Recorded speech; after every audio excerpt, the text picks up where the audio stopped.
The burgundy Porsche tore through the ancient pine forest, roaring like a starving beast. I stood on the third-floor balcony, tea steady in hand.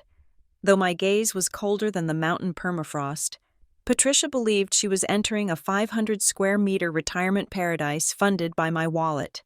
She had no idea that the heavy oak door opened not to luxury, but to a purgatory where her fake reputation would shatter the moment she saw what was hanging in the hall. My name is Joy Everline. I am 32 years old, and to the world outside these reinforced stone walls, I am a ghost. In the databases of the Internal Revenue Service, I am a series of redacted tax codes. In the whispering circles of the dark web where victims of domestic abuse seek salvation, I am simply known as the architect. But here, standing on the slate balcony of my sanctuary, hidden deep within the North Cascades, I was just a woman holding a cup of chamomile tea, watching the mist roll over the jagged peaks like a silent, suffocating blanket. The silence here was expensive. It cost me exactly $4,500,000 to purchase the land, and another $8 million to construct the fortress that stood beneath my feet. I did not build a house. I built a vault, from the outside. The estate looked like a relic of a forgotten time, a castle of gray river stone and obsidian glass that seemed to grow naturally out of the mountain face. It was designed to look ancient, imposing, and completely impenetrable. It was the kind of place that whispered of old money and older secrets. But the inside was a different story entirely. The inside was a machine, a living organism of surveillance and data processing that served as the beating heart of Phoenix Reborn, the nonprofit organization I had built from the ashes of my own trauma. I took a sip of tea, the ceramic warming my fingers against the biting mountain air. The wind howled through the Douglas firs, a low, mournful sound that usually brought me peace, but today, the wind carried a different frequency. It was the vibration of an intrusion. My wrist comm buzzed against my skin. It was a subtle, rhythmic pulse, not a jarring alarm. I glanced down at the small interface. Alert. Unauthorized vehicle approaching Gate 1. License plate KYLEPAT. I did not need to check the security feed to know who it was, but I tapped the holographic display anyway. A drone camera, perched high in a spruce tree 2 miles down the winding access road, beamed the footage directly to my retina display. A burgundy Porsche Cayenne was tearing up the gravel road, its suspension groaning as it hit potholes that I had intentionally left unfilled to deter casual tourists. The car was aggressively red, a vulgar slash of color against the muted greens and grays of the wilderness. It was the kind of car people bought when they wanted you to know they had money, even if they were drowning in credit card debt. I watched the car skid around a hairpin turn. My heart rate did not spike. My breathing did not hitch. I had spent 5 years training myself to control the physiological responses to stress, but as I watched that car approach, a memory clawed its way up from the depths of my subconscious, vivid and sharp as a shard of glass. 5 years ago, it was the rehearsal dinner for my wedding to Kyle. We were at a country club that smelled of stale lavender and judgment. I was wearing a dress I had bought off the rack at a department store, and Patricia, my future mother-in-law, had stared at the hemline as if it were contaminated with a contagious disease. "Joy," she had said, her voice loud enough to silence the 3 nearest tables. "Kyle tells me you grew up in a state facility, an orphanage." "A group home. Patricia," I had corrected gently, clutching my glass of water because I could not afford the wine she was drinking. "Right. Well," she had waved a manicured hand, her diamond bracelet catching the light. "It explains so much, the lack of polish, and this little job of yours, freelance writing. It is charming, really. But let us be honest. You are marrying into a family of legacy. We have expectations. I suppose we can find you a position at the charity auction committee, give you something purposeful to do so you do not embarrass Kyle with your aimlessness." Everyone laughed, a polite ripple of laughter that stripped the skin right off my back. I had looked at Kyle, pleading silently for him to defend me, to tell her that I was working on something big, that I was brilliant, but Kyle had just smiled that weak, watery smile of his and taken a sip of his scotch. He was terrified of her. We all were. I blinked, and the memory dissolved into the cold mountain air. That was the girl I used to be. The girl who desperately wanted a family, who thought that if she just shrank herself small enough, she might fit into the tiny space they allowed her. That girl died the day she signed the divorce separation papers and walked out with nothing but a laptop and a vision. The woman standing on the balcony today was the CEO of an organization that had brought down 3 senators and a pharmaceutical conglomerate in the last 12 months alone. I was not aimless. I was a weapon. Below me, the Porsche screeched to a halt in front of the main courtyard. The engine cut, and the silence rushed back in, but it was heavy now, pregnant with the impending storm. I leaned over the railing, looking down from 3 stories up. They looked like ants from here. The driver's side door opened. Kyle stepped out. My husband's soon-to-be ex-husband looked terrible. He had aged 10 years in the 6 months since we had separated. His hair, usually gelled to perfection, was thinning and messy. He wore a designer bomber jacket that looked 2 sizes too big for his shrinking frame. He stood by the car, looking up at the towering stone facade of my home. I saw his jaw drop. He looked terrified. Then, the passenger door swung open. Patricia emerged. She was wearing a white fur coat that probably cost more than the average American made in a year, in the rugged, muddy terrain of the mountains. She looked ridiculous, like a poodle dropped into a wolf den. She adjusted her sunglasses, even though the sky was overcast. She did not look at the trees. She did not look at the majestic peaks surrounding us. She looked strictly at the house. I saw her lips move.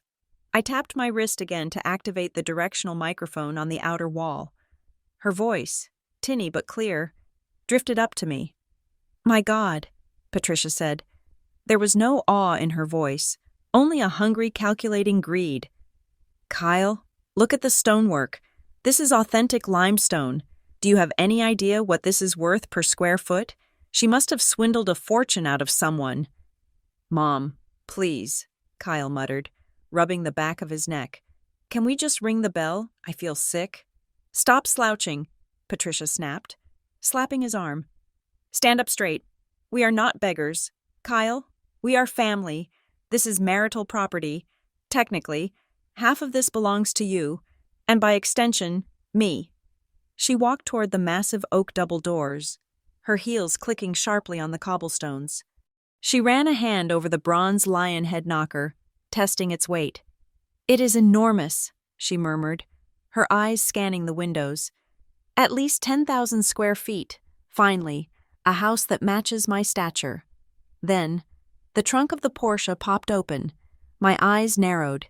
It was packed. Not packed for a weekend visit, not packed for a holiday. It was packed for a migration. 4 massive steamer trunks, 3 garment bags, and boxes stacked so high they blocked the rear window. They were not visiting. They were moving in. A cold, dark amusement curled in my stomach. They had lost the townhouse. I knew they were in financial trouble. My team kept tabs on everyone connected to my past, but I had not realized they were desperate enough to come here. Patricia must have sold the house in the city to pay off her gambling debts, assuming she could simply commandeer my life as a replacement. She reached out and pressed the intercom button. She did not press it once. She held it down. "Busy."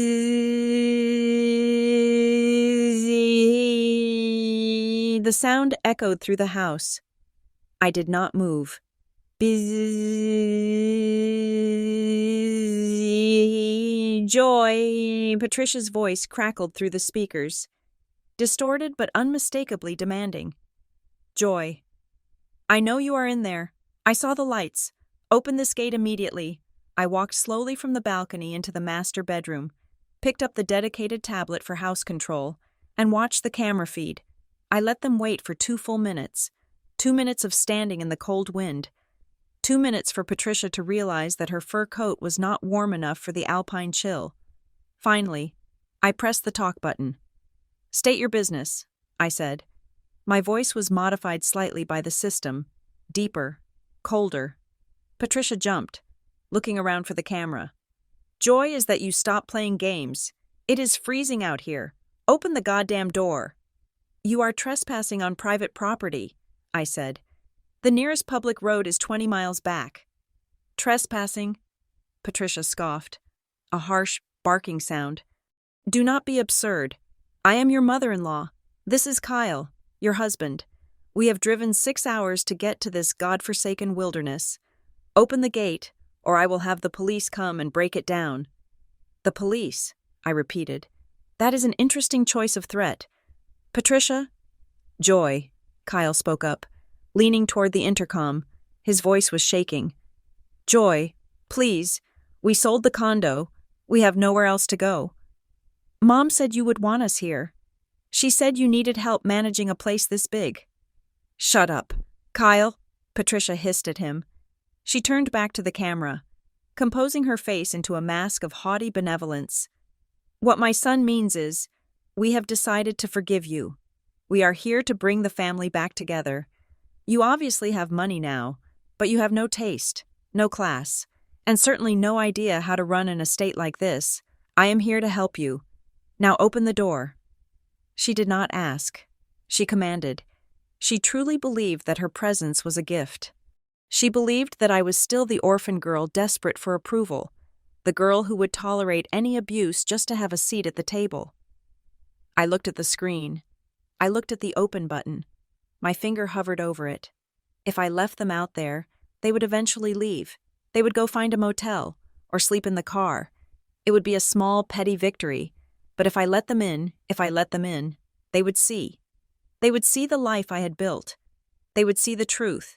And more importantly, I would have them exactly where I wanted them. The Phoenix Reborn Project needed test subjects for our new rehabilitation protocols, and I had a distinct feeling that my new villa was about to become a very effective classroom. Joy! Patricia shrieked, losing her patience. If you do not open this door in 3 seconds, I will scream until an avalanche buries us all. You want to come in? I asked softly. We are moving in, Patricia corrected. Very well, I said. I pressed the button with a heavy mechanical groan. The hydraulic locks on the 12-foot-high oak doors disengaged. The sound was like a gunshot in the valley. The doors swung inward slowly, revealing the dim, cavernous expanse of the entrance hall. Patricia smirked. It was a victory smirk. She turned to Kyle and snapped her fingers. See, she said, loud enough for the microphone to catch. I told you, she just needed a firm hand. Now, get the bags, all of them, and do not scratch the leather. Kyle sighed, a sound of infinite defeat, and began hauling a massive suitcase out of the trunk. Patricia adjusted her fur, lifted her chin, and stepped across the threshold. I watched her on the screen. She walked with the swagger of a conqueror entering a surrendered city. She thought she had won. She thought she had bullied her way back into comfort and luxury. She had no idea. I set the teacup down on the marble counter. It was time to go downstairs. I did not bother to check my hair or makeup. I did not need to impress them. I was not the hostess. I was the warden. As I descended the spiral staircase, my footsteps silent on the polished concrete, I thought about the layout of the ground floor. Patricia was walking into the foyer now. In about 30 seconds, she would pass the coat check. In 45 seconds, she would reach the double doors of the great hall, and in 60 seconds, her world would end. I reached the bottom of the stairs just as the front door slammed shut behind them, the automatic locks engaging with a final, ominous thud. Hello, Patricia? I said. She spun around. She was standing in the middle of the foyer, surrounded by her luggage which Kyle was piling up like a barricade. She looked me up and down, her eyes critical. I was wearing black leggings and an oversized cashmere sweater. Simple, functional. Well, Patricia sniffed, at least you are not in pajamas. Though you could dress a bit more appropriately for the lady of the manor. She looked around the foyer. It was stark, minimalist. The walls were raw stone.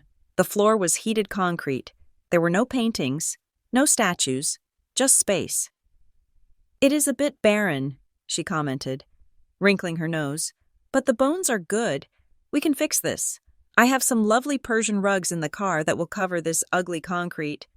You are not putting anything on my floors, I said calmly. Patricia ignored me. She waved a hand at Kyle. Put the bags in the master suite. Kyle, the one with the best view. I assume that it is on the top floor. No one goes to the top floor but me, I said. Patricia laughed. It was a dry, brittle sound.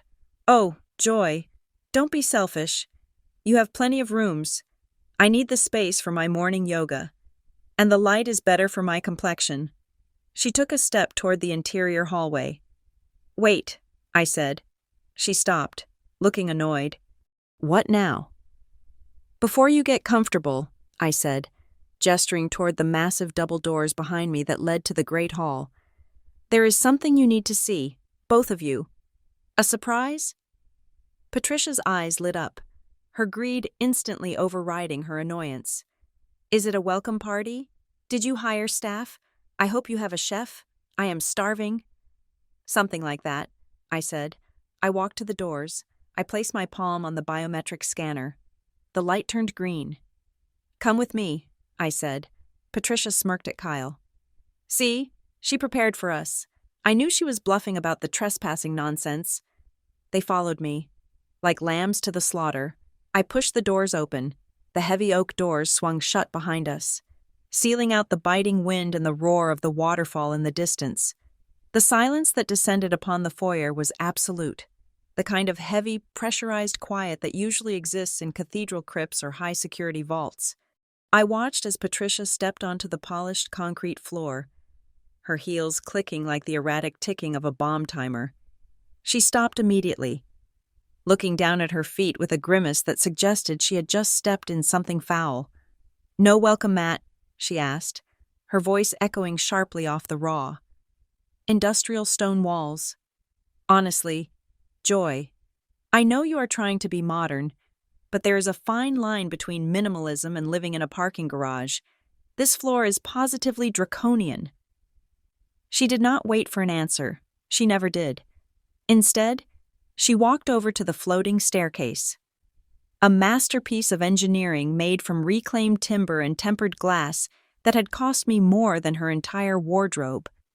She ran her hand along the railing, her fingers testing for dust, her eyes narrowing as she assessed the grain.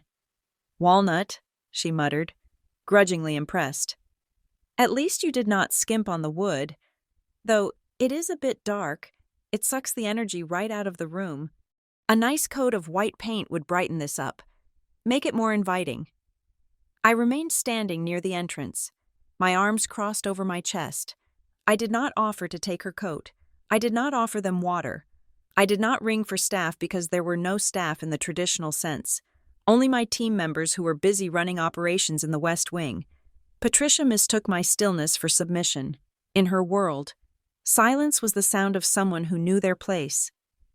Kyle was struggling through the door with 2 massive suitcases under each arm and a garment bag clutched between his teeth. He looked like a beast of burden, sweating profusely despite the chill. He dropped the bags onto the concrete with a loud clatter. Careful, Patricia snapped, spinning around. That creates scratches. Kyle, and watch the garment bag. My vintage Chanel is in there. Kyle straightened up, wiping sweat from his forehead. He looked at me, his eyes darting away the moment they met mine. Hi, Joy, he mumbled. Thanks for let us in. I did not let you in for a social call, I said, my voice flat. State your purpose. You said you are moving in. Patricia laughed, a high, trilling sound that grated on my nerves. She began unbuttoning her fur coat, assuming I would step forward to catch it as it fell from her shoulders. When I did not move, she awkwardly tossed it onto one of the suitcases. Oh, stop being so dramatic, Patricia said, waving a hand dismissively. We are family. A family does not need a purpose to be together. But since you asked, yes, we have decided to make a change. A big change. She walked to the center of the foyer, spreading her arms wide as if she were about to break into song. Kyle and I have sold the townhouse in the city, she announced. The market was just volatile, and honestly, the city has become so dangerous lately. We realized that what we really needed was peace. We needed to heal, so we decided to come here. To be with you. To be with me, I repeated. You hated me for 5 years. You called me a gutter rat at my own wedding. Water under the bridge, Patricia exclaimed. That was just tough love. I was trying to motivate you. And look, it worked. She gestured vaguely at the high ceilings. You have done very well for yourself, but let us be honest. Joy, you are a girl from the system. You know how to survive, but you do not know how to live. You do not know how to manage an estate of this magnitude. It requires breeding. It requires a woman of a certain caliber. She took a step toward me, her smile tight and predatory. That is why we are here, to help you. I am going to take over the management of the household. I will handle the staff, the menus, the decor. I will turn this cold stone mausoleum into a 5-star resort. And Kyle can help you with your finances. I am sure you are overwhelmed with the taxes and the investments. I looked at Kyle. He was staring at his shoes, his face flushed with shame. He knew exactly why they were here. They were broke, they were desperate, and they were hoping to leech off the very person they had discarded. Kyle, I said, is that true? You are here to manage my finances? Kyle opened his mouth, but Patricia cut in before he could make a sound. Of course he is. He has a degree in business management. For heaven's sake, he is overqualified. He has a degree in business administration that you paid for, I corrected, and he has not held a job for longer than 6 months in his entire life. Patricia's smile faltered for a second, then hardened. He is an entrepreneur, and you are his wife. What is yours is his. That is the law. Sweetheart, now, let us stop this dreary interrogation. I am exhausted. Where is the staff? I need a hot towel and a gin and tonic, heavy on the lime. There is no staff to serve you, I said. Patricia rolled her eyes. Fine, then you can make it. But first, the rooms. I assume the master suite is on the top floor. I saw a balcony up there. I will take that one. Kyle can take the room adjacent to it. I like to be close in case I need anything during the night. She did not ask. She claimed. She was already mentally measuring the drapes. The top floor is restricted, I said. It is my private workspace. Nonsense, Patricia scoffed. She turned back to the luggage pile and began unzipping one of the smaller bags. We will move your little office to the basement. The lady of the house belongs in the penthouse. It is just a simple hierarchy. She reached into the bag and pulled out a hideous, gold-painted statue of a cherub holding a grapes cluster. It was tacky, gaudy, and completely out of place in my brutalist home. Look at this, she said, holding it up proudly. I brought some of our finest pieces. This will look stunning on that mantelpiece over there. It adds a touch of European sophistication. Do you not think? We need to soften these hard edges. I have a collection of porcelain dolls in the trunk that will look lovely lining the staircase. I watched her, feeling a mix of disgust and fascination. It was like watching a parasite trying to attach itself to a host that was already immune. She genuinely believed that her cheap, gilded trash was an improvement. She believed that her presence was the missing ingredient in my life. Kyle finally spoke up, his voice barely a whisper. Mom, maybe we should ask Joy where she wants us to put things first. Don't be beta, Kyle, Patricia snapped without looking at him. She was busy pulling out a violently floral table runner. This is our home now. We have every right to make it comfortable. Joy clearly has no eye for interior design. This place looks like a bunker. It is a bunker, I said. Patricia paused, holding the floral runner in midair. She looked at me, blinking. Excuse me? I said, it is a bunker, I repeated, pushing off the wall and taking a step toward them. It is designed to withstand a Category 5 hurricane, a forest fire, and a siege. It is not designed for porcelain dolls. Well, that is just morbid, Patricia sniffed. But we will change that. A few throw pillows, some velvet curtains, and no one will know it is built for doomsday. Now, stop standing there like a statue and help Kyle with the bags. My back is killing me." She turned away from me, dismissing me completely, and began walking toward the hallway that led deeper into the house. She was heading toward the guest wing, assuming she could simply open doors until she found one she liked. "Stop," I commanded. The word was not shouted, but it carried the weight of someone who was used to being obeyed by generals and hackers alike. Patricia stopped. She turned around, looking more annoyed than intimidated. "What is it now, Joy? You are becoming very tiresome." "You do not choose your rooms," I said. "Not yet. Before you unpack a single ugly statue, there is something you need to see. You said you wanted to help manage this place. You said you wanted to be involved." "Well, yes," Patricia said, fluffing her hair. "Someone has to take charge." "Good," I said. I gestured toward the massive double doors at the far end of the foyer, the ones made of reinforced steel disguised as mahogany. "Then you need to see the operations center, or as I call it, the Great Hall." Patricia's eyes lit up. "The Great Hall, is that where you hold the galas? Is it a ballroom?" She grabbed Kyle's arm, her mood instantly shifting from irritation to excitement. "Did you hear that? Kyle, a Great Hall? I told you she was hiding the good stuff. Come on." She practically dragged Kyle toward the doors. She moved with the entitlement of a queen claiming her throne room, completely unaware that she was walking toward her own execution. "I expected you had a ballroom," Patricia chattered as she walked, her heels clicking faster now. "I can already picture the Christmas party. We will invite the governor, maybe even the senator. I have some connections from the old days. You know, we will put you on the map. Joy, people will finally stop asking who you are." I walked behind them, silent as a shadow. They reached the doors. Patricia reached out to push them open, but they were locked. She frowned and looked back at me. "It is locked," she complained. "It is biometric," I said. I stepped past her. I could smell her perfume, something heavy and floral that tried too hard to mask the scent of desperation. I placed my hand on the scanner panel embedded in the stone wall. A beam of blue light scanned my palm print. Access granted. The heavy mechanisms inside the wall clanked and whirred. "Impressive," Patricia muttered. "A bit paranoid, but impressive. I suppose you have expensive art inside." "Something like that," I said. I looked at Kyle. He was pale. He was looking at the scanner.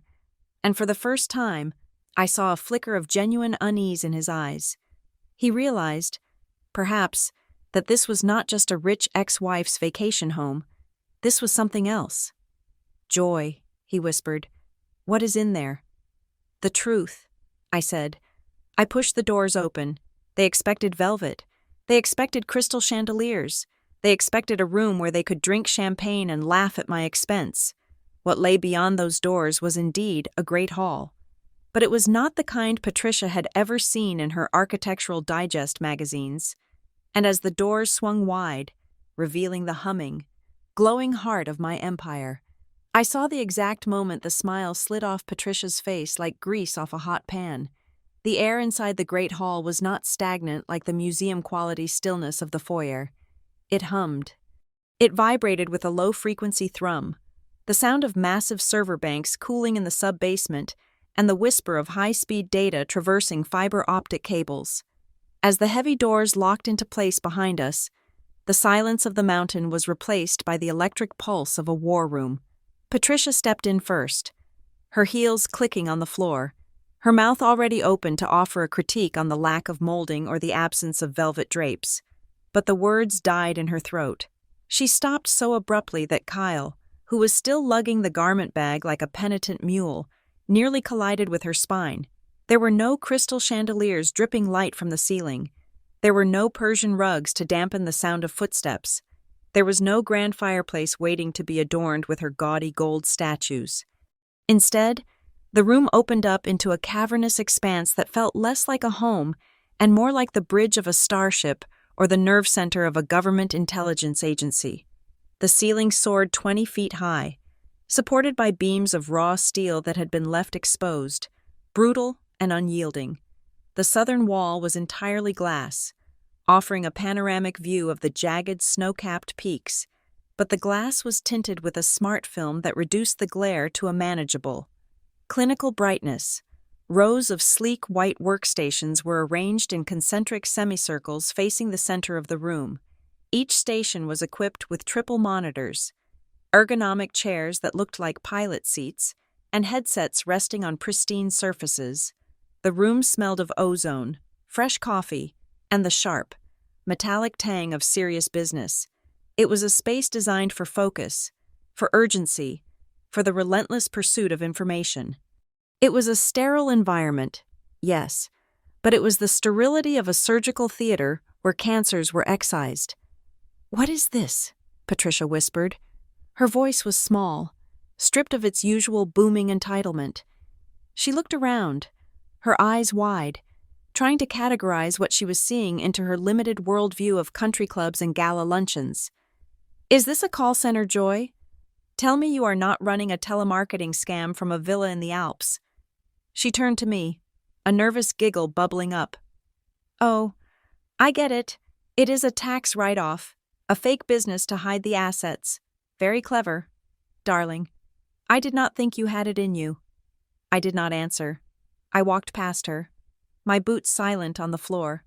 I headed toward the centerpiece of the room, dominating the entire northern wall, stretching 10 meters long and rising 15 feet high. Was the structure my team called the Wall of Silence?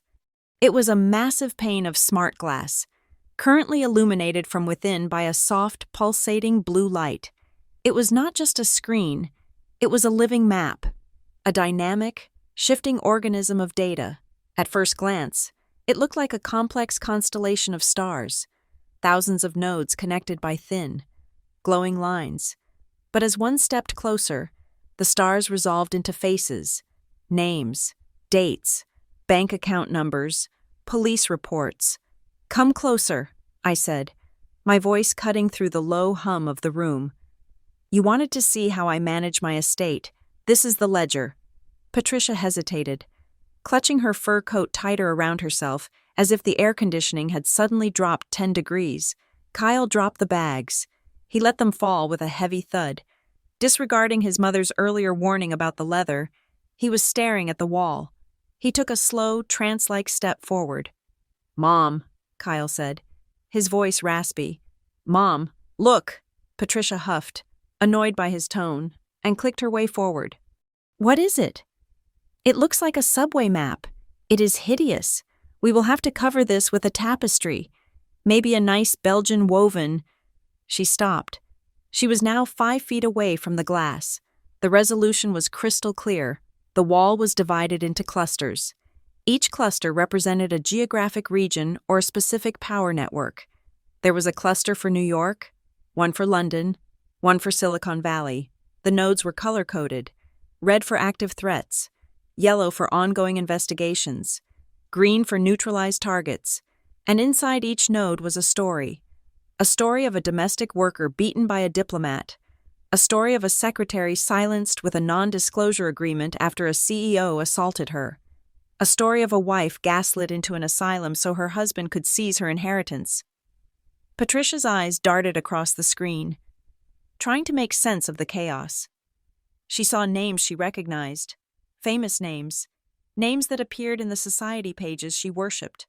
"Senator Wilmore," she read aloud, squinting at a node near the top left. Why is his picture here? And why is there a red line connecting him to human trafficking allegation? 2024. She turned to me, her face pale. "Joy, this is slander. This is libel. You have pictures of respectable men up there with terrible accusations. If anyone saw this..."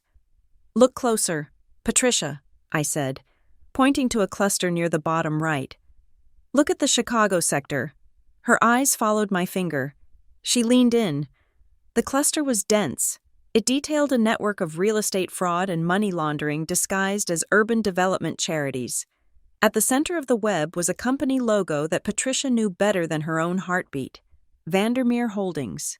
It was the company her late husband, Kyle's father, had founded, the company that had provided the Porsche, the furs, the private schools, the country club memberships, the company that had supposedly gone bankrupt due to market fluctuations 5 years ago, leaving them with just enough to maintain appearances until recently.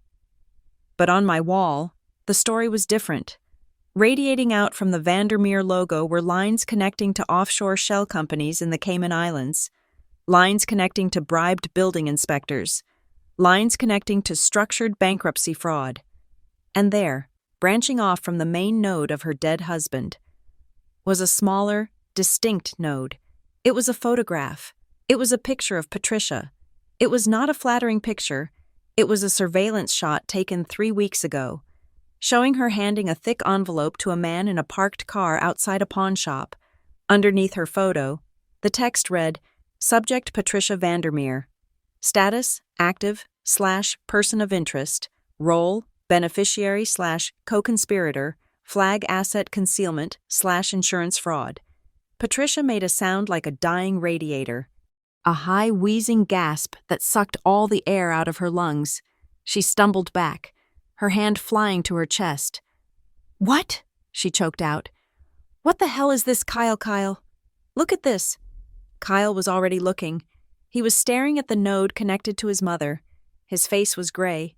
He read the text under the photo aloud, his voice trembling. "Asset concealment, insurance fraud. Mom, you told me Dad lost everything. You told me the insurance money never came through. It is a lie," Patricia shrieked. The sound was piercing in the acoustic perfection of the room.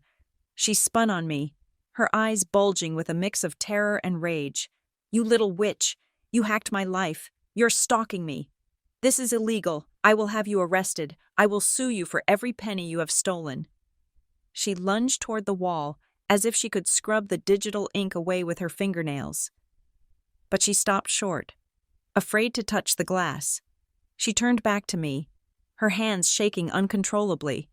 "Take it down," she screamed. "Take my face off that wall immediately. How dare you associate me with these criminals? My husband was a saint. I am a respected member of the community." I did not flinch. I did not blink. I walked slowly toward the raised platform in the center of the room, a small dais that served as the command post during active operations. I stepped up onto it, looking down at them. "Your husband was a thief, Patricia," I said. My voice was calm, amplified slightly by the acoustics of the room so that it filled every corner. "He stole from his investors. He stole from his employees' pension funds. And when the walls started closing in, he staged a bankruptcy to protect his personal assets, asserts that you have been secretly liquidating for the past 5 years to fund your gambling addiction." "Liar," Patricia screamed, stomping her foot like a toddler. "Kyle, do not listen to her. She is jealous. She has always been jealous of our pedigree." "And you," I continued, ignoring her outburst. "You are not just a widow. You are an accomplice. You signed the papers." "Patricia, I have the documents. I have the transfers. You moved $2 million into a shell account in Panama 3 days before the company declared insolvency." Kyle looked at his mother. "Mom," he whispered, $2 million. You told me we had nothing. You made me sell my watch. You made me beg Joy for a place to stay." "She is photoshopping it," Patricia yelled, grabbing Kyle by the lapels of his jacket and shaking him. "She is crazy. Look at this place. Kyle, does this look like a home? It is a dungeon. She is running some kind of cult." I pressed a button on the console in front of me. The lighting in the room shifted. The blue glow of the wall intensified, casting long, sharp shadows across their faces. "This is not a cult," I said. "And this is certainly not a villa for your retirement." I spread my hands, encompassing the room, the screens, the data, the weight of the truth that hung in the air. "This is the headquarters of Project Nemesis." Patricia froze. The name meant nothing to her, but the tone of my voice sent a shiver through her that even the fur coat could not block. "You think you walked into a rich relative's house to wait out your bad luck," I said, stepping down from the dais and walking toward them until I was standing toe-to-toe with Patricia, I was taller than her now, or maybe she had just shrunk. But you are wrong. You walked into a processing center. Project Nemesis does not build resorts. We build cases. We hunt down the untouchables. We track the people who think their money and their last names protect them from consequences. We find the abusers, the fraudsters, the ones who hide behind gated communities and expensive lawyers while they destroy lives. I pointed a finger at the wall, directly at her face. I protect the people you step on. Patricia, I represent the orphans you mocked, the employees you fired without severance, the wives you told to stay silent for the sake of the family reputation. Patricia stared at me, her mouth working wordlessly. The arrogance was cracking, revealing the terrified, small woman beneath. "You are insane," she whispered. "You are actually insane. You think you are some kind of vigilante?" "I am the reckoning," I said. "And you are no longer a guest. You are evidence." Kyle backed away. Hitting the edge of a desk, he looked from the wall to me, then to his mother. The reality of the situation was crashing down on him. He was trapped in a high-tech fortress with a woman who knew every secret his family had ever buried, and he was realizing, perhaps for the first time, that his mother was not the victim she claimed to be. "Joy," Kyle stammered, "what are you going to do?" "That depends," I said. I looked at the clock on the wall. "My team will be here in 10 minutes for the morning briefing. Until then, you have a choice to make. You can stand there and scream, or you can listen to the terms of your surrender." Patricia's eyes snapped back to me. "Surrender? I am your mother-in-law. I am not some criminal you can—" "You are a criminal," I cut her off. "And right now, you are standing inside the most secure evidence locker in the Northern Hemisphere, so I suggest you lower your voice. Patricia, because the walls here do not just have ears, they have memories, and they have been recording every word you said since you drove through my gate." I pointed to a small, blinking red light on the ceiling directly above her head. Patricia looked up. She saw the camera lens focusing on her. She saw the red light, and for the first time since I had known her, Patricia Vandermeer shut her mouth. The silence that followed my declaration was short-lived.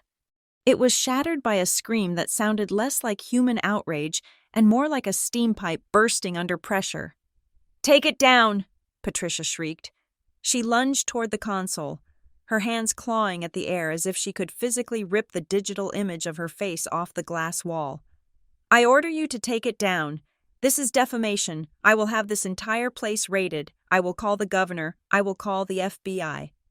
She fumbled for her phone in her purse, her fingers trembling so violently she dropped it. It clattered onto the polished concrete floor, cracking the screen. "Damn it!" she yelled, kicking the device. "Kyle, give me your phone. Call the police. Tell them your wife is holding us hostage and running a slander factory." Kyle did not move. He was still staring at the wall, at the glowing red line connecting his mother's face to the words, "insurance fraud." He looked like a man who had just watched his childhood home burn down in slow motion. "Kyle," Patricia roared, grabbing his arm and shaking him. "Do not just stand there like a lump. Do something." "There is no need to call the authorities." "Patricia." A calm, clear voice cut through the hysteria. "We are already cross-referencing the jurisdiction. If you call the police now, you will simply save us the cost of postage for the evidence packet we are about to mail them." Patricia spun around, her chest heaving.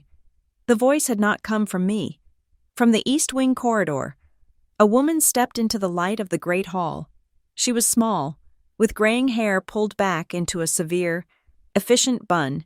She wore a simple gray sweater and dark slacks, holding a tablet with the casual familiarity of someone who lived by the data it contained. This was Sarah. "Who are you?" Patricia demanded, looking the woman up and down with instant disdain. "The maid. The housekeeper. Finally. Someone who works here. Get me a glass of water and tell Joy to turn off this infernal screen." Sarah did not blink. She adjusted her glasses and tapped her screen. "I am not the housekeeper, Mrs. Vandermeer. I am the chief financial analyst for Project Nemesis. And currently, I am looking at your credit score. which appears to be lower than the temperature outside. Patricia's jaw dropped before she could retort. Another door on the west side opened. A tall, striking woman walked in. She moved with a fluid, predatory grace, wearing yoga pants and a tank top that revealed strong, sculpted arms, but it was her face that drew the eye. The left side was breathtakingly beautiful, the kind of beauty that once graced magazine covers in Milan and Paris. The right side was a map of tragedy, a network of thick, rippled burn scars that ran from her temple down to her jawline. The legacy of a jealous ex-husband and a bottle of industrial acid. This was Elena. Patricia gasped. It was a loud, wet sound of revulsion. She took a step back, shielding her eyes as if looking at the sun. "Oh my God," Patricia whispered, loud enough for everyone to hear. "What happened to her joy? Why do you have damaged goods wandering around your house?" Elena stopped. She did not flinch. She had stopped flinching 3 years ago. She looked at Patricia with a cool, detached curiosity, the way a scientist looks at a particularly fascinating strain of bacteria. "And finally," I said, gesturing to the hallway behind the main dais. A rhythmic, mechanical whirring sound heralded the arrival of the third figure. Marcus stepped out. He was a giant of a man, standing 6 feet 4 inches tall, with shoulders that blocked out the light. He wore a tight tactical shirt that showed off the tattoos on his arms, but his most defining feature was below the knee. His left leg was gone, replaced by a high-tech carbon fiber prosthetic that gleamed black under the room's lights. He walked with a slight limp, but it was a limp of power, not weakness. "Report," Marcus said, ignoring Patricia entirely and looking straight at me. "Perimeter breach at Gate 1 was authorized by you, Joy, but the drone scans indicate the vehicle has an expired registration and 3 unpaid parking tickets in the last month." "Thank you, Marcus," I said. I walked down from the dais and stood between my team and my in-laws. "Patricia, Kyle," I said, my voice soft but firm, "I would like you to meet my family." "Family," Patricia spat the word out like a cherry pit. "These people, a cripple, a monster, and a bean counter. What is this, Joy? Some kind of halfway house? Did you turn this magnificent estate into a refugee camp for the broken and the useless?" She waved her hand at them, her diamond rings catching the light. "I knew you had a savior complex," she sneered, "but this is pathetic. You surround yourself with charity cases to make yourself feel powerful. Look at them. They belong in a hospital or a shelter, not in a multi-million-dollar villa." She pointed a manicured finger at Elena. "You, girl, you should cover that up. It is upsetting. We have guests coming well. We will have guests coming once I take over. You cannot be seen like that." Elena smiled. It was a terrifying smile. "I do not hide, Mrs. Vandermeer. I used to be a model. I used to worry about every pimple and wrinkle. Then my husband tried to erase me. Now I use my face to remind men like him that they missed me." "Disgusting," Patricia muttered. Turning away, she looked at Marcus's leg. "And you? What do you do? Mow the lawn.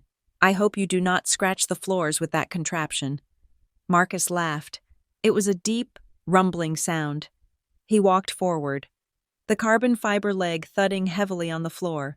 He stopped inches from Patricia. She had to crane her neck back to look at him. "I do not mow lawns, ma'am," Marcus said politely. "I am the head of security and intelligence gathering. Before I lost this leg to an IED in the Middle East, I was in the Special Forces. Now, I use my clearance and my skill set to track down people who think they are above the law." He held up a small, ruggedized tablet. "For example," Marcus continued, his tone conversational, "I just finished a deep dive into your recent financial activity. Would you like to hear the highlights?" "I do not talk to hired help," Patricia sniffed, turning her nose up. "He is not helping," I interjected. "He is a partner, and you will listen." Marcus tapped the screen. "Let us see. 3 weeks ago, you visited the Golden Sands Casino. You sat at the baccarat table for 6 hours. You lost $12,000. You signed a marker. Patricia went rigid. 2 weeks ago, Marcus continued, scrolling down. You sold a diamond necklace to a private fence in the city. The necklace was insured for $40,000. You filed a police report claiming it was stolen from your hotel room. That is a felony, ma'am. Lies, Patricia shrieked, her voice cracking. That necklace was stolen. I was a victim. We have the footage from the fence's security camera, Marcus said calmly. He is one of our informants. We also have the audio of you haggling over the price. You settled for $15,000 in cash because you needed it fast. Patricia looked like she was about to faint.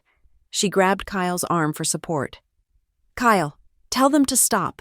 Tell them they are lying. But Kyle pulled his arm away. It was a small movement, barely an inch. But in the context of their relationship, it was an earthquake. Mom, Kyle said. His voice was hollow. Is it true? Of course not, Patricia cried. They are manipulating the data. Joy is doing this to humiliate us. Marcus, I said, show him. Marcus turned the tablet toward Kyle. Kyle stared at the screen. He saw the grainy black and white photos. He saw the bank transfer logs. He saw the undeniable proof that his mother had been burning through their last remaining assets while lying to his face about investments and market downturns. You sold the necklace, Kyle whispered. You told me it was an heirloom from Grandma. You told me you cried for days when it was taken. I did it for us, Patricia yelled, abandoning the denial and switching to justification. I needed the money to maintain our lifestyle, Kyle. To keep up appearances, if people knew we were broke, you would never get a job. You would be a pariah. We are pariahs. Mom, Kyle shouted back, his voice breaking. Tears welled up in his eyes. He looked at me, then at the team standing behind me. He looked at Sarah, the woman his mother had called a maid, who was actually a financial genius. He looked at Marcus, the cripple, who commanded more respect in one step than Kyle had earned in his entire life. Joy, Kyle said, turning to me. He looked smaller than I had ever seen him. We didn't sell the townhouse. I know, I said. The bank foreclosed on it, Kyle admitted, the words tumbling out in a rush of shame. They kicked us out 3 days ago. We have been sleeping in the car. We came here because we have nowhere else to go. We are not moving in to help you. We are homeless. The silence that followed was heavy. Patricia gasped, horrified that the secret was out. Kyle, shut your mouth. Do not give her satisfaction. It is over. Mom, Kyle screamed at her. Look around you. Look at this place. Joy doesn't need our help. She is running an empire, and we are just beggars in expensive coats. I looked at them. The contrast was stark. On one side stood Patricia and Kyle, dressed in furs and designer suits that they could no longer afford, reeking of desperation and deceit. They were the elite, the people who believed the world owed them a living simply because of their last name. Yet here they were, morally bankrupt and financially ruined. On the other side stood my team, Sarah, who had spent 5 years in prison for refusing to cook the books for a corrupt CEO, Elena, who had lost her face but found her spine, Marcus, who had given his leg for a country that forgot him. They wore simple clothes. They had scars. They had records. But they stood tall. They had purpose. They had dignity. You called them trash, I said to Patricia, my voice low and dangerous. You called them broken. I walked over to Elena and put a hand on her shoulder. She stood firm, radiating strength. These people, I said, are the strongest human beings I have ever met. They have walked through fire and come out the other side. They are experts in survival. They are the ones who are actually cleaning up the mess that people like you create. I turned back to Patricia. And you? You are the trash. Patricia, you are a parasite wrapped in mink. You think because you have a credit card and a recognizable surname that you matter. But in this house, in this room, you are nothing but a liability. Patricia trembled. Her face was a mask of crumbling plaster. She looked at the exit, then at the wall, then at me. She realized, finally, that her social capital had no currency here.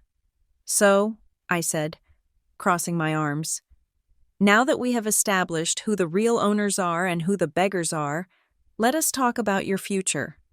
We are leaving, Patricia spat, trying to salvage a shred of pride. Come on, Kyle, get the bags. We will not stay where we are insulted. And where? Marcus asked, checking his tablet again.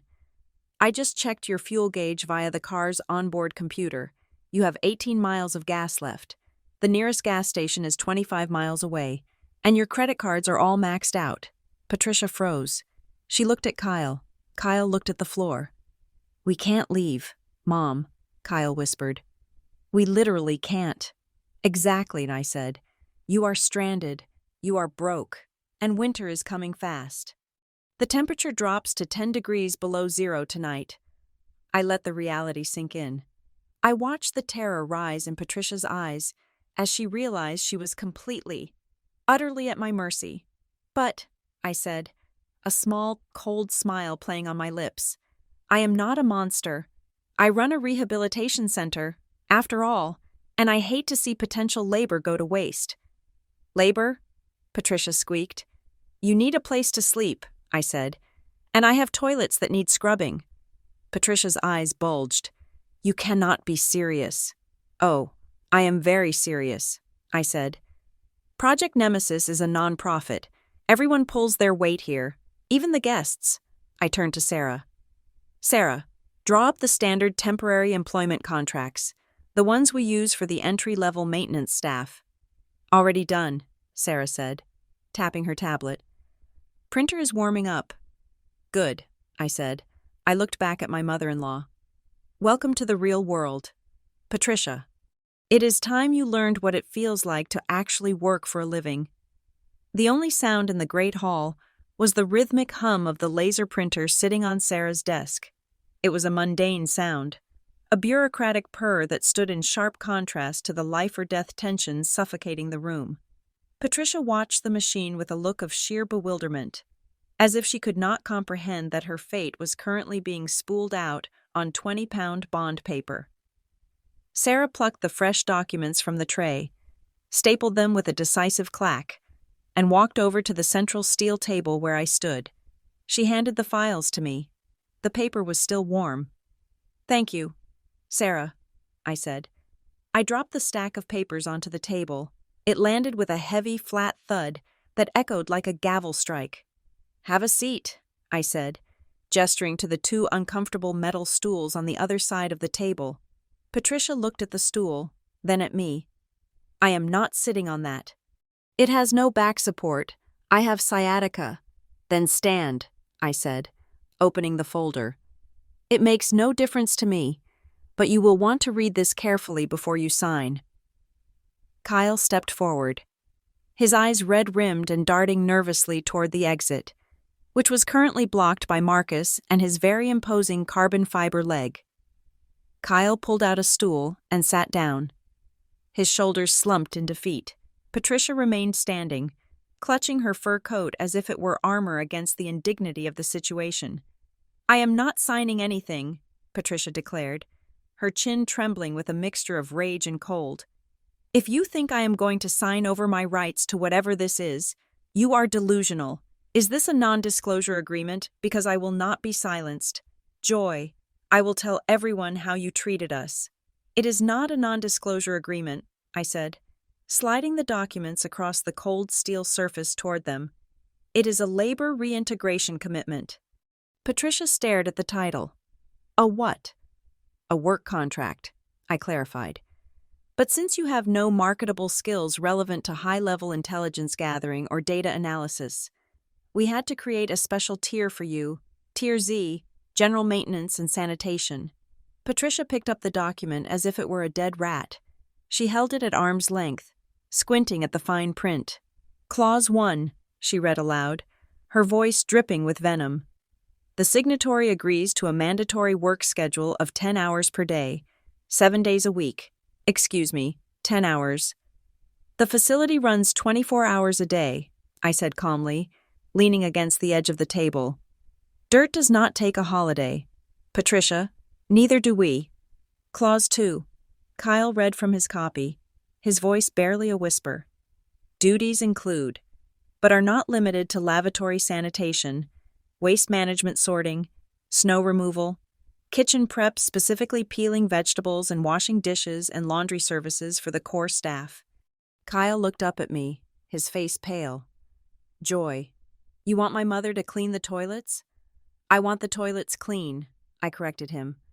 I do not care who does it, but since my current team is busy taking down human trafficking rings and exposing corporate fraud, they do not have time to scrub porcelain.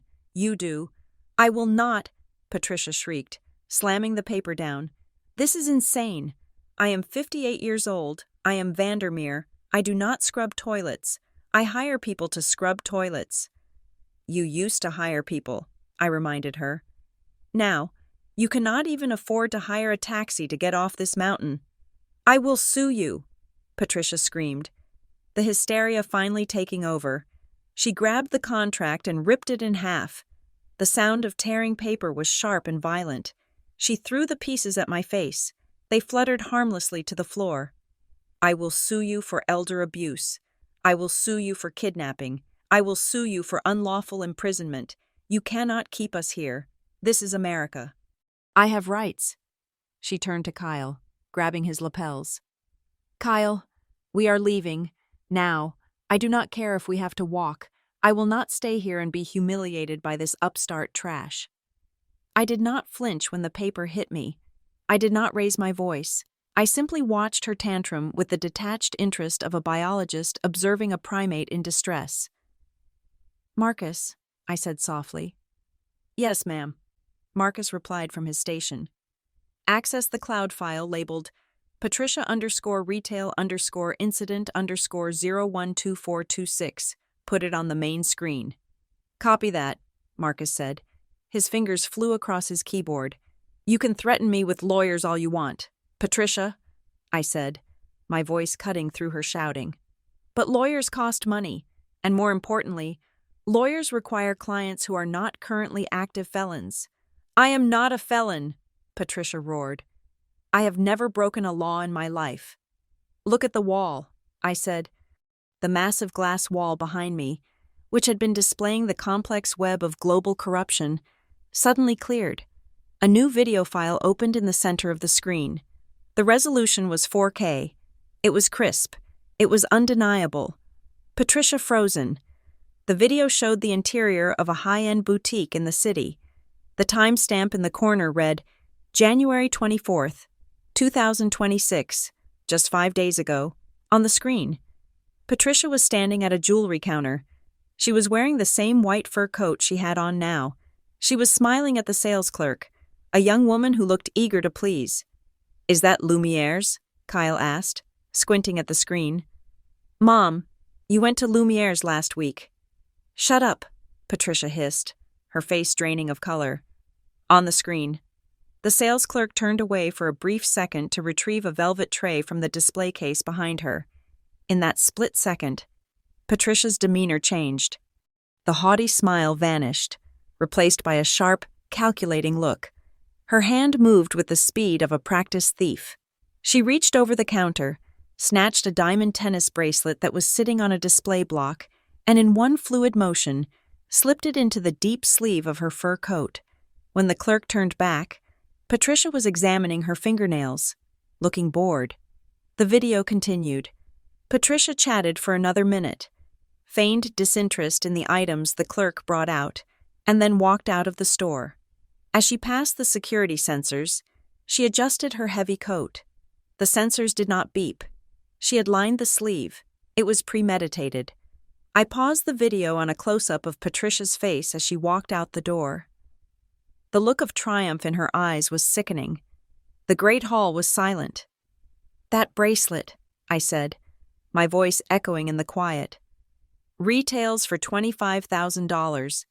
That is grand larceny. Patricia. In this state, that carries a sentence of up to 10 years in prison. Patricia was trembling so hard her teeth were chattering. She looked at the screen, then at me. How did you get that? I own the security firm that manages the surveillance for Lumiere's. I lied. I didn't. but I had hacked their system 3 days ago when my algorithms flagged her credit card decline at the coffee shop next door. And I have the raw footage. The police do not have it yet. The store inventory audit is not until next week. They do not even know it is missing yet. I walked around the table and stood right in front of her. Here is the situation, I said, holding up a finger. Option A. You walk out that door. You try to hike 20 miles in the snow. If you do not freeze to death, Marcus will anonymously email this video to the district attorney and the store manager. By the time you reach civilization, there will be a warrant out for your arrest. You will go to prison. And given your attitude, you will not survive a week in the general population. Patricia made a choking sound. Option B, I continued, holding up a second finger. You stay here. You sign the contract. You work off your debt to society by cleaning up the mess in my house. In exchange, I delete this video. I give you a warm bed, 3 meals a day, and the protection of this facility. I motioned to Sarah. Print another copy. Sarah hit a button. The printer whirred again. But there is one more condition, I added, my voice dropping an octave. Clause 15. Complete communication blackout. Patricia looked up, her eyes wet with tears of rage and fear. What? No phones, I said. No internet. No contacting your friends to complain. No calling Victor or any of your other shady connections. You hand over your devices now. This is a secure intelligence facility. I cannot have a compromised asset like you leaking our location or our operations. You want to cut us off from the world, Kyle whispered. You cut yourselves off from the world when you decided to become grifters, I retorted. The world thinks you are on a sabbatical in Europe. That is the lie you told your neighbors. Right, I am just helping you keep your story straight. Sarah walked over and placed the fresh contract on the table. She also placed a plastic bin next to it. Phones, Marcus commanded from the shadows. Now. Kyle looked at his mother. He looked at the screen where her crime was paused in high definition. He looked at the snow swirling outside the glass wall. He reached into his pocket. He pulled out his smartphone. He looked at it one last time, perhaps saying goodbye to his Instagram feed and his fantasy football league, and dropped it into the plastic bin. Thunk. Kyle, Patricia gasped. You coward. Mom, Kyle said, his voice flat and dead. You stole a bracelet, a $25,000 bracelet. I cannot fix that. I cannot pay for that. If Joy sends that video, you are going to jail. And he swallowed hard. I do not know how to be alone. He picked up the pen. He signed the contract. He didn't even read the rest of the clauses. He just signed his life away because he was too weak to face the cold. Your turn. Patricia, I said. Patricia looked at the contract. She looked at the bin. She looked at the door. She knew she was trapped.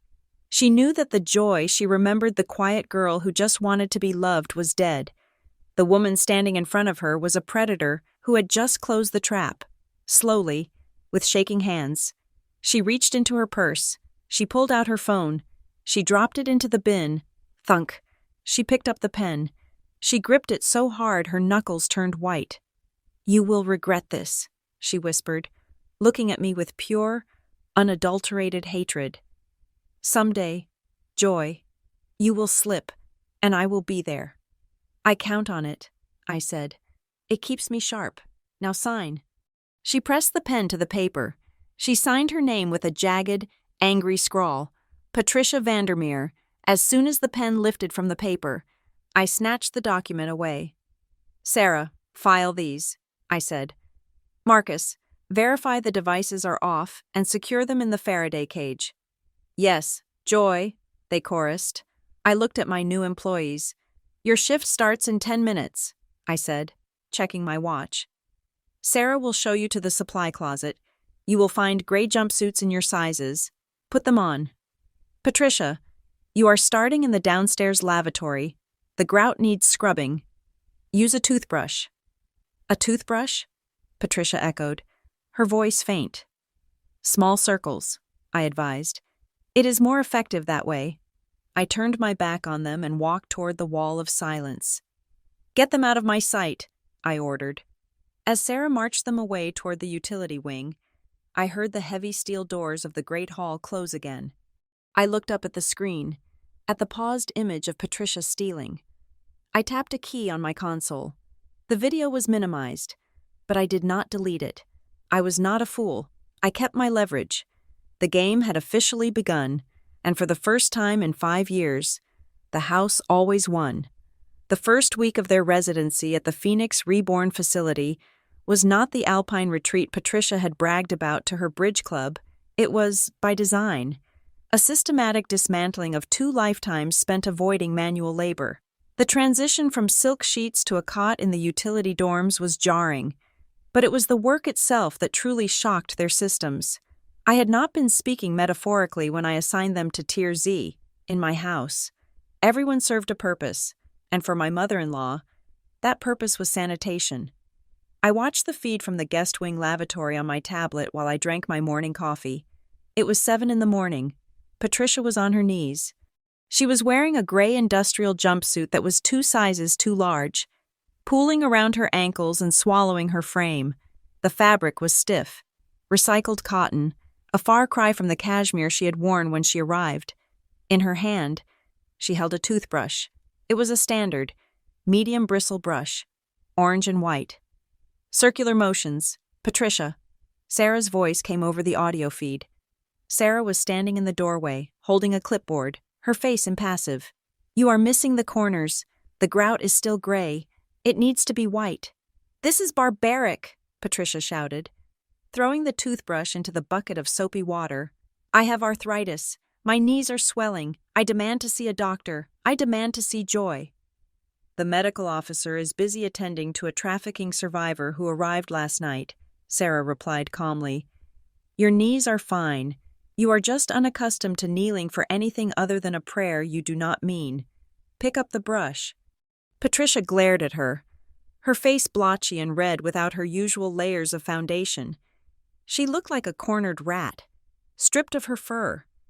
She reached into the bucket, the water sloshing onto the pristine tile she had just dried, and retrieved the brush. She began scrubbing again, muttering curses under her breath that would have made a sailor blush. She was not cleaning because she wanted to. She was cleaning because the door was magnetically locked from the outside until the shift supervisor approved the quality of the work. Outside, the reality was even colder. I switched the camera view to the greenhouse perimeter. The North Cascades in late winter were unforgiving. The ground was frozen hard, a mix of rock and permafrost that resisted the shovel. Kyle was out there. He was wrapped in a thermal parka that we issued to ground staff, but he was shivering violently. His job was to break up the soil in the overflow garden beds where we planned to plant kale and root vegetables in the spring. Kyle had never held a shovel in his life. He swung it with all the grace of a toddler handling a sledgehammer. The metal blade clanged against a rock, sending a shockwave up his arms that I could practically feel through the screen. He dropped the shovel and gripped his hands, blowing on them to warm his fingers. Marcus stood nearby, leaning against a fence post, supervising. He wasn't yelling. He wasn't acting like a drill sergeant. He was just watching. His presence a silent reminder of the difference between strength and weakness. Back into it, Kyle, Marcus said, his voice low. The cold only gets inside if you stop moving. Generate heat. Kyle looked at him, his eyes wide and fearful. I can't feel my toes. Marcus, seriously, is this safe? You are wearing thermal boots rated for 40 degrees below zero, Marcus said. You are fine. Dig. Kyle picked up the shovel. He did not argue. He dug. And as I watched, I saw something interesting. He fell into a rhythm. It was clumsy. Yes, but for the first time in 5 years, Kyle was doing something real. He was not navigating his mother's moods or trying to impress my friends with money he did not have. He was fighting the earth, and the earth, unlike his mother, was an honest opponent. By day 3, the initial shock had worn off, replaced by a sullen, simmering resentment. Patricia had realized that screaming did not unlock the doors and that threats of lawsuits only made Sarah laugh. So, she changed tactics. She decided to become a saboteur. It happened on Tuesday evening. It was Patricia's turn in the kitchen prep rotation. We did not have a private chef. We had a communal mess hall where staff and residents took turns cooking. Tonight was a stew night, a hearty, vegetable-heavy beef stew designed to feed 30 people. I was in the control room when the proximity alert for the kitchen triggered. I pulled up the feed. Patricia was standing over the massive stainless steel stock pot. Sarah had stepped into the pantry to grab more flour. Patricia looked around, her eyes darting left and right. She reached for the large container of kosher salt sitting on the counter. She did not just add a pinch. She unscrewed the lid. She tipped the container. A white waterfall of salt poured into the simmering stew. It was enough to cure a ham, let alone ruin a dinner. Patricia quickly screwed the lid back on, wiped the rim of the pot with a rag, and stirred the mixture vigorously to hide the evidence. She had a small, nasty smile on her face. It was the smile of someone who thought she had finally reclaimed a sliver of power. She thought that if the food was inedible, we would be forced to order takeout. Or perhaps she just wanted to watch us suffer. She did not know that the kitchen, like every square inch of my fortress, was rigged with high-definition sensors. I stood up from my chair. "Marcus, kitchen, now." 10 minutes later, the dinner bell rang. The staff, tired from a long day of analyzing financial crimes and coordinating legal strikes, gathered in the mess hall. The smell of the stew was rich and inviting. Patricia and Kyle sat at the end of the long communal table, their trays empty. They were waiting for their ration, which they usually received last. I walked into the room. The chatter died down instantly. "Before we eat," I announced, walking to the head of the serving line where the pot was steamed, "we have a special contribution from our newest kitchen assistant." I picked up a ladle. I filled a large bowl to the brim. The liquid was thick, dark, and lethal. I walked over to Patricia. I placed the bowl in front of her. "Enjoy," I said. Patricia looked at the bowl, then at me. "I am not hungry just yet. I will wait for everyone else." "Oh, no," I said, my voice hard. "You worked so hard on this. Patricia, I insisted. In fact, I made sure you got the first serving. It is a sign of respect. I really—" she stammered. "Eat it," I commanded. The room went silent. Sarah, who had returned from the pantry and checked the salinity sensors, stood with her arms crossed, shaking her head in disgust. "You tried to poison the well." "Patricia," I said, leaning down so my face was inches from hers. "You thought it would be funny to ruin the meal for 30 people who spend their days fighting for justice. People who work. You wasted 20 pounds of beef and 5 hours of labor."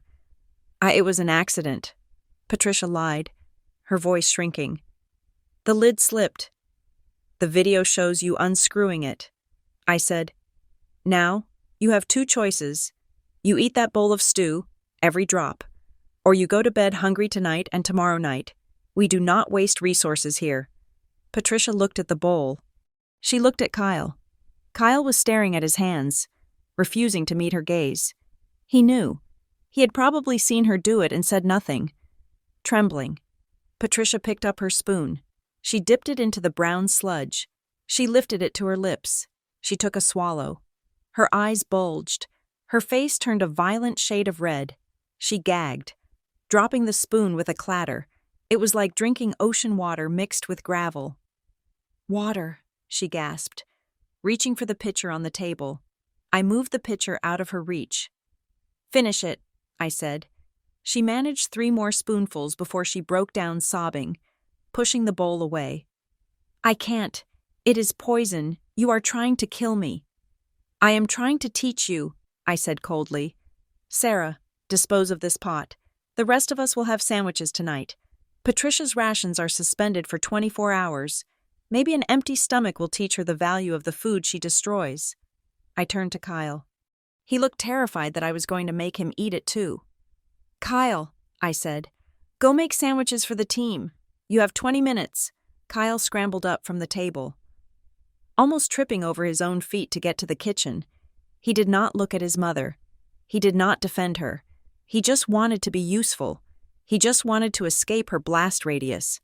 By the 5th day, a subtle shift began to occur in the dynamic between mother and son. Patricia was becoming more erratic, more vocal in her misery, while Kyle was becoming quieter. I found Kyle in the greenhouse during his afternoon break. He was sitting on an overturned bucket, staring at a tray of seedlings. His hands were raw and blistered, despite the gloves, but he wasn't complaining. "You missed a spot on the walkway," I said. Stepping into the humid warmth of the glass structure, Kyle jumped, standing up quickly. "Joy, sorry, I was just catching my breath." "Sit," I said. He sat back down. He looked tired, but it was a good kind of tired. The puffiness in his face from alcohol and salty food was starting to fade. "It is quiet here," Kyle said, almost to himself. No phones ringing, no creditors calling, no mom screaming about the neighbors. "Is that why you like the shovel?" I asked. "Because it drowns her out." Kyle looked up at me, surprised by my candor. I didn't realize how loud my life was until the silence started. Joy, the stuff on the wall, about Dad, about Mom stealing. Is it all true? "Every word," I said. "We triple-check our intel." Kyle rubbed his face with his dirty hands. "I thought we were just unlucky. I thought the world was against us. But we were the bad guys, weren't we?" "You were," I said. "The question is, what are you now?" He didn't answer. He just looked at his blistered palms, as if reading a map he had never seen before. But the real breaking point of the week came on Saturday. It was lunch hour in the common area. The residents were eating their sandwiches, simple, nutritious food. Patricia sat in the corner, picking at her bread crusts, radiating hostility. She had been avoiding eye contact with everyone since the stew incident. A woman named Linda walked into the room. Linda was one of our oldest residents. She was in her late 40s, a quiet woman with kind eyes who managed our logistics. She had been with Phoenix Reborn for 3 years. Before that, she had been a high-level executive assistant in the city, until her life derailed. Linda stopped in the doorway. She was holding a tray of apples. She dropped the tray. The apples rolled across the floor, thumping softly. Linda stared at Patricia. Her face went pale, then white, then a flushed, angry red. "You," Linda whispered. Patricia looked up, annoyed by the disturbance. She squinted at Linda. "Do I know you? You look vaguely familiar. Did you used to clean my pool?"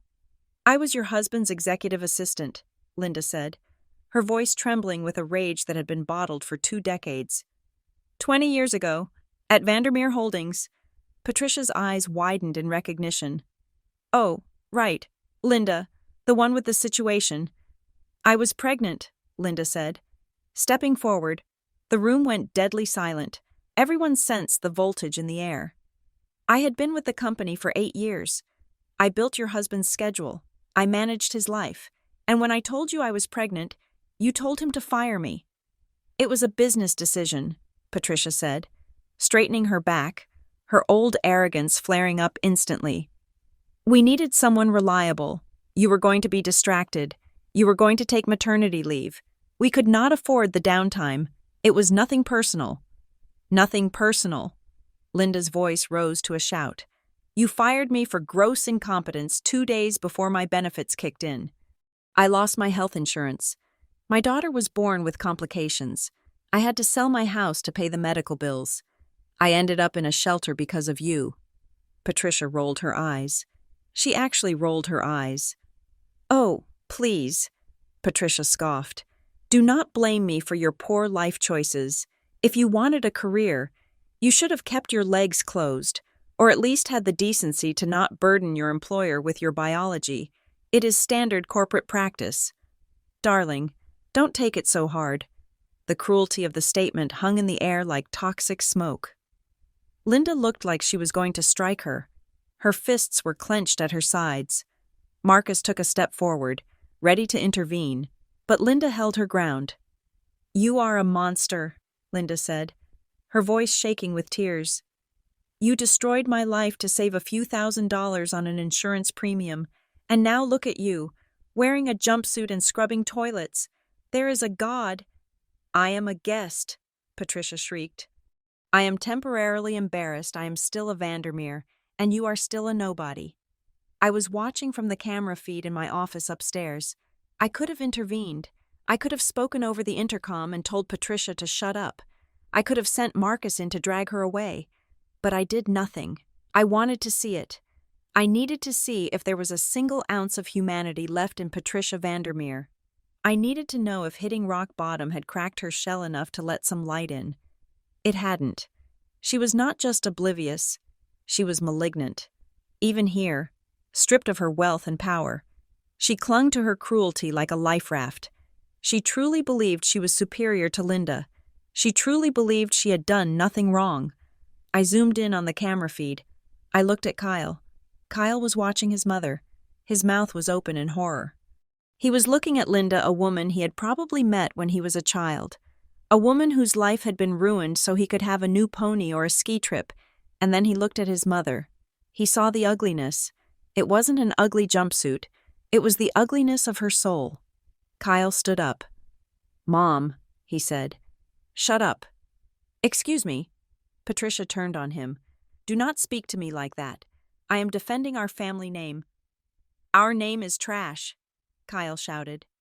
"Don't you get it? Linda is right. We did this to people. You did this, and you don't even care." "I did it for you," Patricia yelled back. "No," Kyle said, his voice dropping to a whisper that carried across the silent room. "You did it for yourself. You just used me as an excuse." Kyle turned to Linda. "I'm sorry," he said. "I know it doesn't fix anything, but I am sorry." Then he walked out of the room, leaving his mother alone at the table, surrounded by the people she despised, the people she had wronged, the people who were now her judges. I sat back in my chair upstairs. The line had been drawn. The fracture was complete. Phase 1 of the rehabilitation was over. Patricia had proven she could not be redeemed. But Kyle was beginning to wake up, and I had a very specific use for an awakened man. The following Wednesday began with a deceptive calm. The storm outside had settled into a low, brooding grayness, the kind of heavy atmospheric pressure that usually signaled an approaching blizzard. Inside the villa, the hum of the servers and the quiet efficiency of my team created a rhythm that felt almost normal. But I knew better. I knew that a parasite, when threatened, does not simply go dormant, it burrows deeper. I was in the sub-basement server room running a diagnostic on our encryption protocols when the alert flashed on my tablet. It was not a perimeter breach this time. It was an internal anomaly. Subject: Patricia Vandermeer. Location: West Wing Corridor. Executive Suite access. Status: unauthorized. Loitering. I tapped the screen to bring up the feed. Patricia was supposed to be in the laundry room folding linens. Instead, she was sprawled on the carpet outside the door to my private study, clutching her lower back and wailing. It was a performance that would have garnered a Razzie Award for overacting. "My back," she screamed, her voice echoing down the stone hallway. "Oh, God, it is a spasm I cannot move. Help." Sarah, who had been escorting her from the mess hall, looked down at her with visible skepticism. "Stand up, Patricia," Sarah said flatly. "We have cameras. We can see that you did not make the trip." "It is sciatica," Patricia sobbed, squeezing out a few fake tears. "It is stressful, the cold. You people are working me to death. I need a muscle relaxant. I need water. Please, just get me a glass of water before I faint from the pain." Sarah hesitated. Even she, with her heart hardened by years of injustice, was not immune to the sight of an older woman apparently in agony. It was a calculated vulnerability. Patricia knew that Sarah's basic human decency was a weakness she could exploit. "Fine," Sarah sighed. "Stay here. Do not move. I will get the medicine and some water." Sarah turned and walked briskly toward the medical bay, her footsteps fading around the corner. The moment the exact second Sarah was out of sight, the agony vanished. Patricia stopped wailing. She sat up with the agility of a gymnast. She checked the corridor left, then right. Her eyes were sharp, calculating, and entirely devoid of pain. She scrambled to her feet and looked at the door to my study. It was usually biometric locked, but today, I had left the magnetic seal disengaged. Just a fraction, a test. Patricia reached out and tried the handle. It turned. A look of pure, predatory glee washed over her face. She slipped inside and closed the door softly behind her. I sat back in my chair in the server room, watching the monitor with a cold, detached fascination. "Got you," I whispered. Inside the study, Patricia wasted no time. This room was where I kept the physical backups of our most sensitive cases, the paper trails that could not be hacked because they did not exist online. She ignored the books on the shelves. She went straight for the mahogany desk. She began opening drawers, her hands rummaging through pens, notepads, and hard drives. She was looking for something specific a way out. "Come on, come on." I could see her mouthing the words as she tossed a stapler aside. Then, she froze. In the bottom drawer, tucked beneath a stack of blueprints, was a heavy, ruggedized device. It was black, thick, and had a short, stubby antenna, a satellite phone. It was an emergency backup unit I kept for catastrophic grid failures. It was fully charged, and critically, it was not password protected for immediate emergency use. Patricia grabbed it like it was the Holy Grail. Her hands shook as she powered it on. The screen lit up. She did not call the police. She did not call a lawyer. She did not call the hospital. She dialed a number from memory. I tapped a command on my console to intercept the audio. The signal was encrypted, but it was my phone. I could hear every breath. Pick up, you old vulture," Patricia hissed into the receiver. The line clicked. "Sterling here," a gruff, gravelly voice answered. "Victor Sterling." I should have known. Victor was a real estate mogul in Chicago who had been trying to bulldoze a low-income housing project that my organization protected. He was ruthless, corrupt, and had a long-standing rivalry with anyone who tried to stop him from gentrifying the poor out of existence.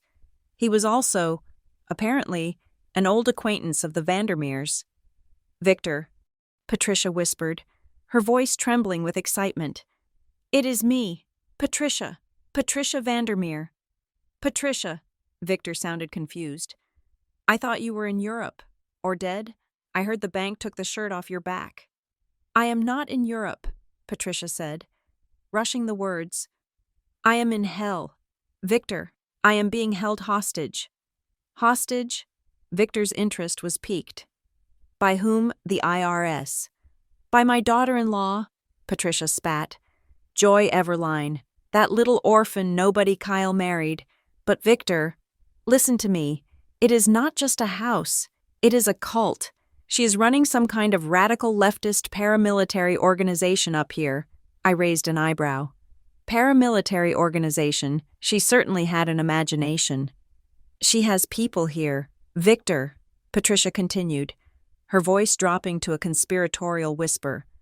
"Freaks, criminals, they have weapons, they have high-tech surveillance, and Victor the location. I know where she is hiding. I know where the compound is." "And why should I care?" Victor asked dryly. "I deal in condos, Patricia, not family dramas." "Because of the wall," Patricia said. There was a pause on the line. "What wall?" "She has a wall of glass in the main hall," Patricia said, glancing nervously at the door. "It is full of data. Victor, blackmail material. She has dirt on everyone, Senator Wilmore, the mayor, and I saw your name. Victor." I leaned forward. She was improvising, but she was dangerous. My file on Victor was indeed extensive, but she had not seen it. She was guessing, and she was guessing right. "My name," Victor's voice went cold. "She is building a case against you." Patricia lied smoothly. "Something about the waterfront development project bribery environmental violations." "It is all there. Victor, she is going to release it, unless..." "Unless what?" "Unless you get me out of here," Patricia said. "Send a helicopter, send your security team. I don't care. Get me out of this godforsaken mountain. Give me $500,000 in cash and a one-way ticket to Zurich." "And what do I get?" Victor asked. "I will give you the files," Patricia promised. "I am in her office right now. I have the phone. I can take pictures of the documents. I can give you the coordinates of this place. You can come here, destroy the evidence, and take her down. You will be a hero, Victor, and you will be safe." "Pictures," Victor mused. "Send me a sample. Prove it." "Hold on," Patricia said. She put the phone on the desk and frantically began digging through the papers. She found a file marked Confidential Project Omega. It was actually a dummy file I used to trap leaks, filled with gibberish code and random schematics. But it looked impressive. She held the phone up, activating the camera function. The door to the study opened. Patricia jumped, nearly dropping the phone. She spun around, hiding the device behind her back. It was not Sarah. It was Kyle. Kyle stood in the doorway. He looked different than the man who had arrived a week ago. He was wearing his work boots and the thermal jumpsuit, covered in dirt from the greenhouse. His face was smudged with soil, but his eyes were clear. He looked at his mother, then at the open drawers, then at her hand behind her back. "Mom," he asked, "what are you doing?" "Kyle." Patricia let out a breath of relief. She rushed over to him, grabbing his dirty sleeve. "Thank God it is you. Close the door." Quickly. Kyle did not move. He looked at the chaos on the desk. "You are stealing again." "I am saving us," Patricia hissed, pulling the phone out. "Look, it is a satellite phone. I have Victor Sterling on the line. You remember Uncle Victor?" "Victor is a crook," Kyle said. "He tried to sue Dad 3 times. "He is our ticket out of here," Patricia whispered frantically. "I made a deal, Kyle. He is sending a team. We just need to give him some information. Information that will destroy Joy." Kyle took a step back. "You are selling her out after she took us in." "Took us in?" Patricia looked at him with incredulity. "She enslaved us, Kyle. She made you dig in the dirt like a peasant. She made me scrub toilets. This is our chance to get back on top. Victor promised us money, real money. We can go to Europe. We can be Vandermeers again." She held up the phone. "Just stand guard. Kyle, watch the hallway. I need to take pictures of these files." Kyle looked at the phone. Then he looked at his mother. "Mom," he said, his voice shaking.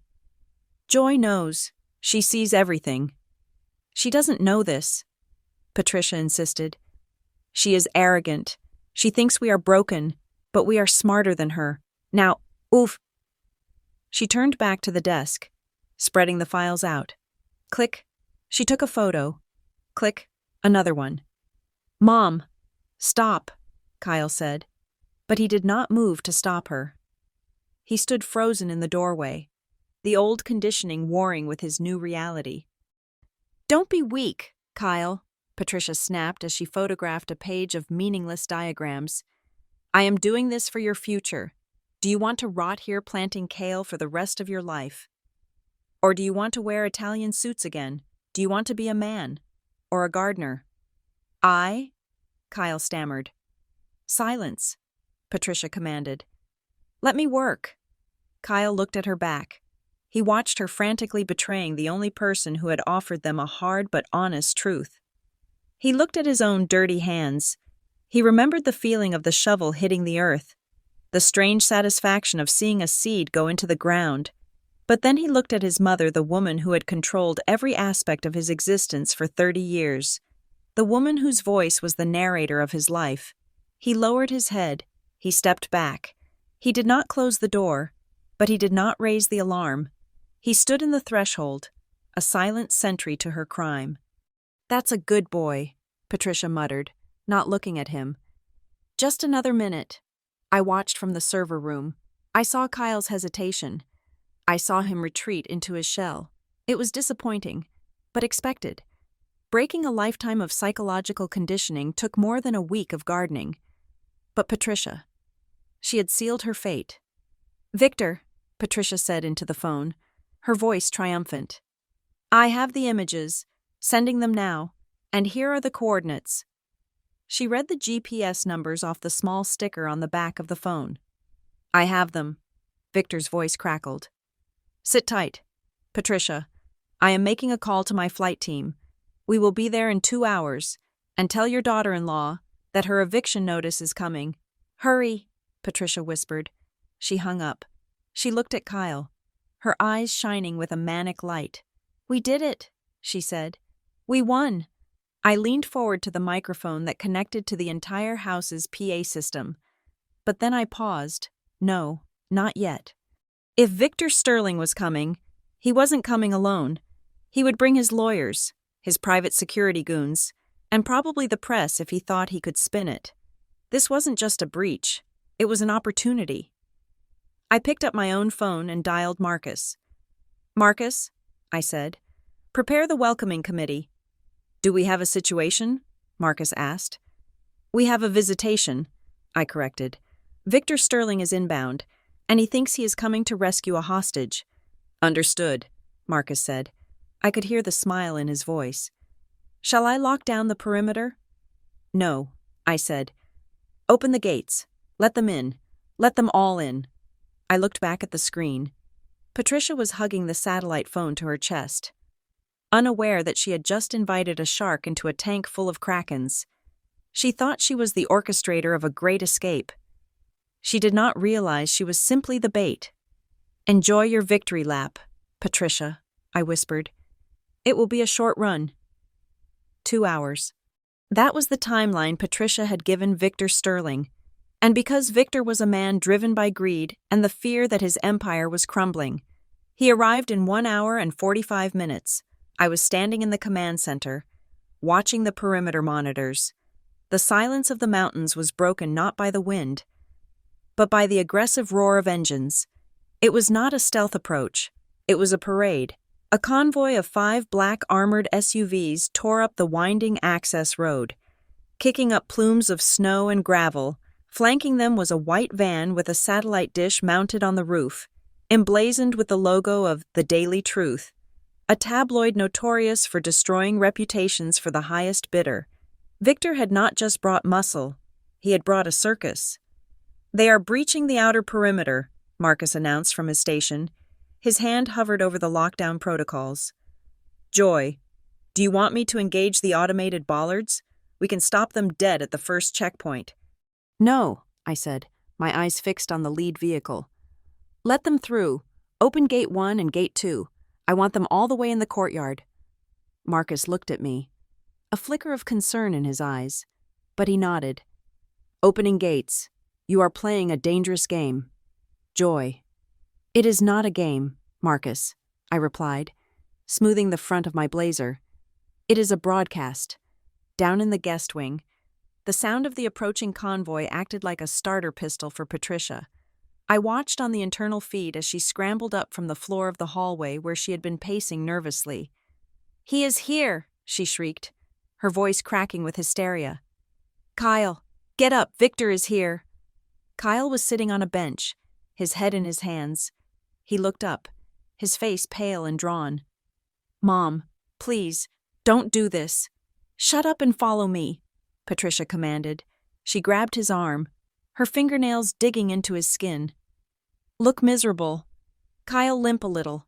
We need to look like victims. She dragged him toward the main entrance. I had already unlocked the front doors remotely. I wanted her to run. I wanted her to feel the fresh air of freedom just before the cage slammed shut. Patricia burst out of the heavy oak doors and into the freezing afternoon air. The convoy had screeched to a halt in the circular driveway. Doors flew open. Men in dark suits and earpieces spilled out, forming a protective semicircle. Cameras were already rolling, the red tally lights blinking like angry eyes. From the center SUV, Victor Sterling emerged. He was a man in his 60s, tanned to the color of old leather, wearing a camel hair coat that cost more than my first car. He looked every inch the concerned savior, if you ignored the reptilian coldness in his eyes. Help! Patricia screamed, throwing her arms wide. She ran toward him, stumbling theatrically in the snow. Victor, oh, thank God, save us. She is killing us. The tabloid reporters swarmed forward, microphones thrust out like spears.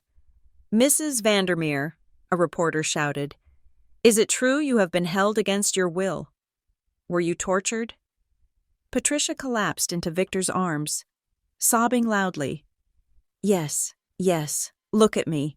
Look at these rags." She plucked at her gray jumpsuit. "She forced us to do slave labor. She starved us. She beat my son." She pointed a trembling finger back at the house, where Kyle was standing in the doorway, looking like a ghost. He didn't move. He didn't limp. He just watched. "Kyle," Victor barked, playing his role perfectly. "Get over here, son. You are safe now." Victor turned to the cameras, his face setting into a mask of righteous indignation. "This is an outrage," he declared, his voice booming for the benefit of the microphones. "This woman, this Joy Everline, has kidnapped her own family. She is running an illegal detention center. We are here to liberate these poor souls and to seize the illegal data she is using to blackmail honest citizens." He gestured to his team of lawyers, who were already brandishing briefcases and shouting about exigent circumstances and emergency injunctions. "Break down the door if you have to," Victor ordered his security team. "We are going in to secure the evidence." It was a chaotic, noisy, and perfectly orchestrated scene. They were controlling the narrative. They were painting me as a monster before I had even stepped into the light. I waited until the frenzy was at its peak. I waited until Victor was halfway up the stone steps, his hand reaching for the door handle. Then, I walked out. I did not come out the front door. I stepped out onto the second-floor balcony directly above them. I was not wearing armor. I was not holding a weapon. I was wearing a simple black turtleneck and holding a tablet. "Victor Sterling," I said. My voice was not loud, but it was amplified by the hidden speakers embedded in the stone architecture. It resonated through the courtyard, drowning out the shouting reporters. Victor stopped. He looked up. The cameras swiveled up to find me. "Joy Everline," Victor sneered. "Come down here and surrender. The police are on their way. We are taking custody of the premises." "You are trespassing," I said calmly. "And you are lying." "Lying!" Patricia shrieked from below, clinging to Victor's coat. "You are the liar. You locked us in. You made us scrub toilets with toothbrushes. Tell them. Kyle. Tell them." Kyle remained silent. He was looking at me, and in his eyes, I saw a flicker of something new. It wasn't fear. It was a shame. "I have a court order," one of the lawyers shouted, waving a piece of paper that was almost certainly a forgery or a meaningless motion filed 5 minutes ago. "We have the right to search this property for stolen corporate data." "You have nothing," I said. "But I have something for you." I tapped my tablet. Behind me, in the great hall, the massive servers surged. "You brought cameras." "Victor," I said, looking down at the tabloid crew. "That was thoughtful, but your audience is small. I prefer a larger crowd." "What is she talking about?" Victor muttered to his head of security. "I am currently live streaming this encounter," I announced, "to the Phoenix Reborn official channel. We have 3.2 million subscribers, and right now, 400,000 of them are watching you stand in my driveway." Victor's face went pale. He knew about Phoenix Reborn. He knew we were not a blog. We were a movement. "Turn it off," Victor shouted. "You do not have my permission to film me." "You are on private property committing a felony," I replied. "I do not need your permission, but I think the audience is more interested in why you are here. Patricia says you are here to rescue her." "But that is not what she said on the phone 2 hours ago, is it?" Patricia stopped crying. Her head snapped up. "What?" she whispered. "Twist number 1. Patricia," I said coldly. "The satellite phone you found on my desk, I put it there, and I recorded every single word of your conversation." I swiped a finger across my tablet. Suddenly, Patricia's voice boomed over the courtyard speakers, clear as a bell, cutting through the winter wind. "I will give you the files. I am in her office right now. I can give you the coordinates. Get me out of this godforsaken mountain. Give me $500,000 in cash. and a one-way ticket to Zurich. The recording continued. She is building a case against you about the waterfront development project bribery environmental violations. The silence in the courtyard was absolute.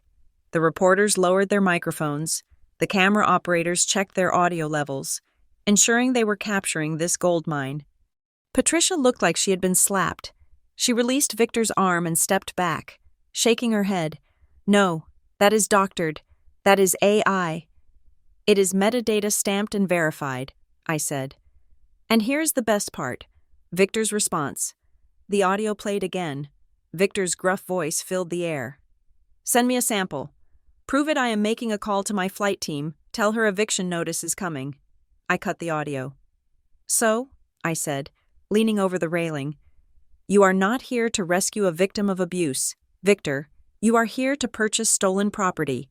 You are here to destroy evidence of your own crimes. And Patricia, she is not a prisoner. She is a co-conspirator who sold me out for a plane ticket. The tabloid reporters smelled blood.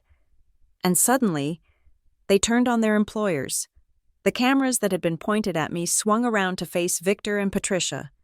Mr. Sterling, a reporter shouted, is it true you offered $500,000 for stolen documents?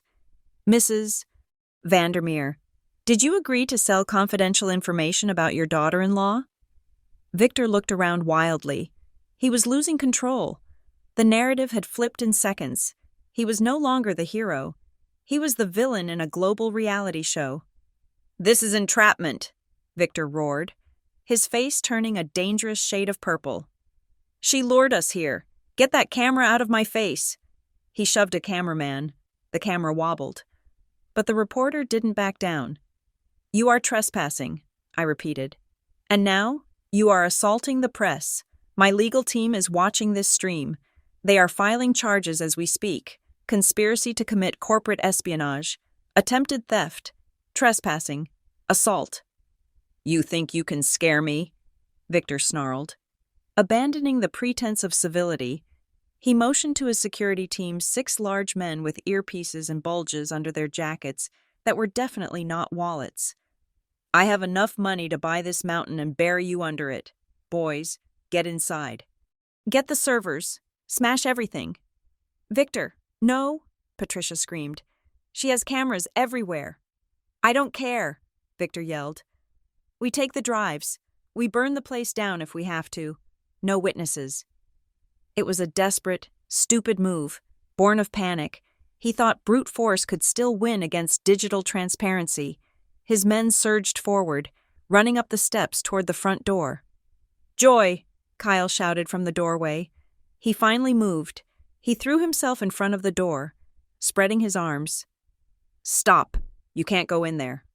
Move, kid, one of the thugs shouted, raising a fist. I did not flinch. I did not call for help. Gates, I said into my headset. A mechanical grinding noise shook the ground, but it was not the front gates closing. From the side of the house, the garage doors rolled up, but instead of cars, people walked out. Marcus led them. He was not wearing a suit. He was wearing his full tactical gear, the kind he used to wear in the sandbox. In his hands, he held nothing lethal. We were not murderers, but he held a high-powered beanbag shotgun. Behind him came Elena, Sarah, and 20 other staff members. They were not hiding. They were not cowering. They marched out into the snow, forming a solid wall between Kyle and Victor's thugs. They held cameras. They held tablets. They held their ground. Stand down, Marcus ordered. His voice was not amplified, but it carried the weight of command that made the hired thugs hesitate. You are engaging private security on private property. One more step, and I will treat you as a hostile threat. Victor's men stopped. They looked at Marcus. They looked at the determined faces of the refugees and cripples Patricia had mocked. They saw people who were fighting for something bigger than a paycheck. You are protecting her, Victor spat at Marcus. She is a witch. She is the CEO, Marcus corrected. And you are the intruder. I spoke again from the balcony. Victor, I said, look at your phone. Victor blinked. He reached into his pocket and pulled out his phone. It was buzzing incessantly. My team just uploaded the Vandermeer Sterling file to the public domain, I said. The one Patricia saw on the wall, the one you wanted to destroy. It is gone, Victor. It is everywhere. It is on Twitter. It is on Reddit. It is being forwarded to the SEC and the FBI. Victor stared at his screen. His thumb scrolled frantically. His face went gray. You, he whispered. You leaked it. I did not leak it, I said. I published it. Transparency is our core value. I looked down at Patricia. She was standing alone in the snow. Victor had backed away from her. Kyle was standing with my team, his back to the door, facing the invaders. It is over, Patricia, I said. You tried to sell a lie, but the truth has a funny way of coming out. Patricia looked up at me. Her face was twisted with a mix of fear and hatred so potent it looked painful. She pointed a shaking finger at me. You ruined me, she screamed. I am your mother. I demanded respect. You demanded submission, I corrected. And you got justice. I turned to the cameras. To everyone watching, I said, addressing the millions online. This is what happens when power tries to silence truth. They scream, they threaten, they lie, but in the end, they are just terrified little people standing in the snow. Thank you for witnessing. I cut the feed. The silence that rushed back into the courtyard was heavy. The reporters were frantically typing on their phones, filing the story of the decade. Victor was staring at the ground, a broken man. But Patricia was not done. She looked at Victor, then at Kyle, then at the open gate. She realized she had lost the money. She had lost the escape. She had lost the narrative. She longed, not at me, at Kyle. You traitor! She shrieked, charging up the steps toward her son. You stood there and let her do this. You useless, spineless little worm. She raised her hand to strike him. Kyle did not flinch. He did not cower. He caught her wrist in midair. It was the first time in 30 years he had ever stopped her. He looked at her hand, trapped in his grip. Then he looked at her face. No, Mom, Kyle said. His voice was quiet, but it was steady. I am not the worm. I am the one holding the door. He released her hand. Pushing her gently but firmly back down the stairs, she stumbled, landing in the snow at Victor's feet. Get off my property, Kyle said. I smiled. It was a small, cold smile. The storm had broken, and the cleanup was about to begin. The snow in the courtyard was no longer pristine. It was trampled, muddy, and stained with the invisible residue of betrayal. Patricia lay where she had fallen, a heap of white fur and malice at the bottom of the stone steps. For a moment, the only sound was the whirring of the camera drones hovering overhead and the frantic clicking of the paparazzi shutters capturing the fall of a socialite. But Patricia Vandermeer was like a cockroach. She was built to survive the nuclear fallout of her own making. She did not stay down. She scrambled to her knees, her hands grasping at the air, desperate to find a narrative she could twist, a lifeline she could strangle. She looked at Victor, who was backing away from her as if she were radioactive. She looked at the reporters, whose faces had shifted from sympathy to hungry judgment, and then, with the desperate instinct of a drowning woman, she turned her eyes back to the one person she had trained since birth to be her human shield. Kyle, she screamed. It was a raw, blood-curdling sound. She reached out and grabbed the hem of his thermal pants, digging her nails into the fabric. Kyle, look at what they are doing to me. Look at this violence. Tell them. Tell them the truth. My baby. She looked up at the cameras, tears streaming down her face, real tears this time, born of terror. My son is the witness, she howled, her voice cracking. He saw everything. He saw her beat us. He saw her lock us in the dungeon without food. Kyle, speak to them. Tell them how she tortured us. Tell them how we had to steal food just to survive. Victor stopped retreating. He saw a flicker of hope. If the son corroborated the story, he could still spin this. He could still claim he was a rescuer, not an invader. "Speak up, boy," Victor barked, regaining a shred of his bravado. "Tell the press what really happened inside that house of horrors. Your mother's life depends on it." I stood on the balcony, my hands resting loosely on the frozen railing. The wind whipped my hair across my face. But I did not brush it away. I did not intervene. I did not speak. This was not my moment. This was Kyle's crucible. Kyle looked down at his mother. She was clinging to his leg, a weeping anchor trying to drag him back into the depths. He looked at her with a profound, crushing sadness. It was the look of a man realizing that the idol he had worshipped his entire life was just hollow plaster. "Get up, Mom," Kyle said. His voice was soft, barely audible over the wind. "I can't," Patricia sobbed. "I am hurt. She hurt me. Tell them. Kyle, tell them about the bruises." Kyle reached into the deep pocket of his work coat. "You mean the bruises you got from kneeling on the bathroom floor?" Kyle asked. He pulled his hand out. He was holding something. It was the black satellite phone. Patricia's eyes widened. She patted her own pocket frantically. Her face went slack with shock. "You," she whispered. "How?" "You were so busy acting like a victim when we ran out the door," Kyle said, his voice gaining strength.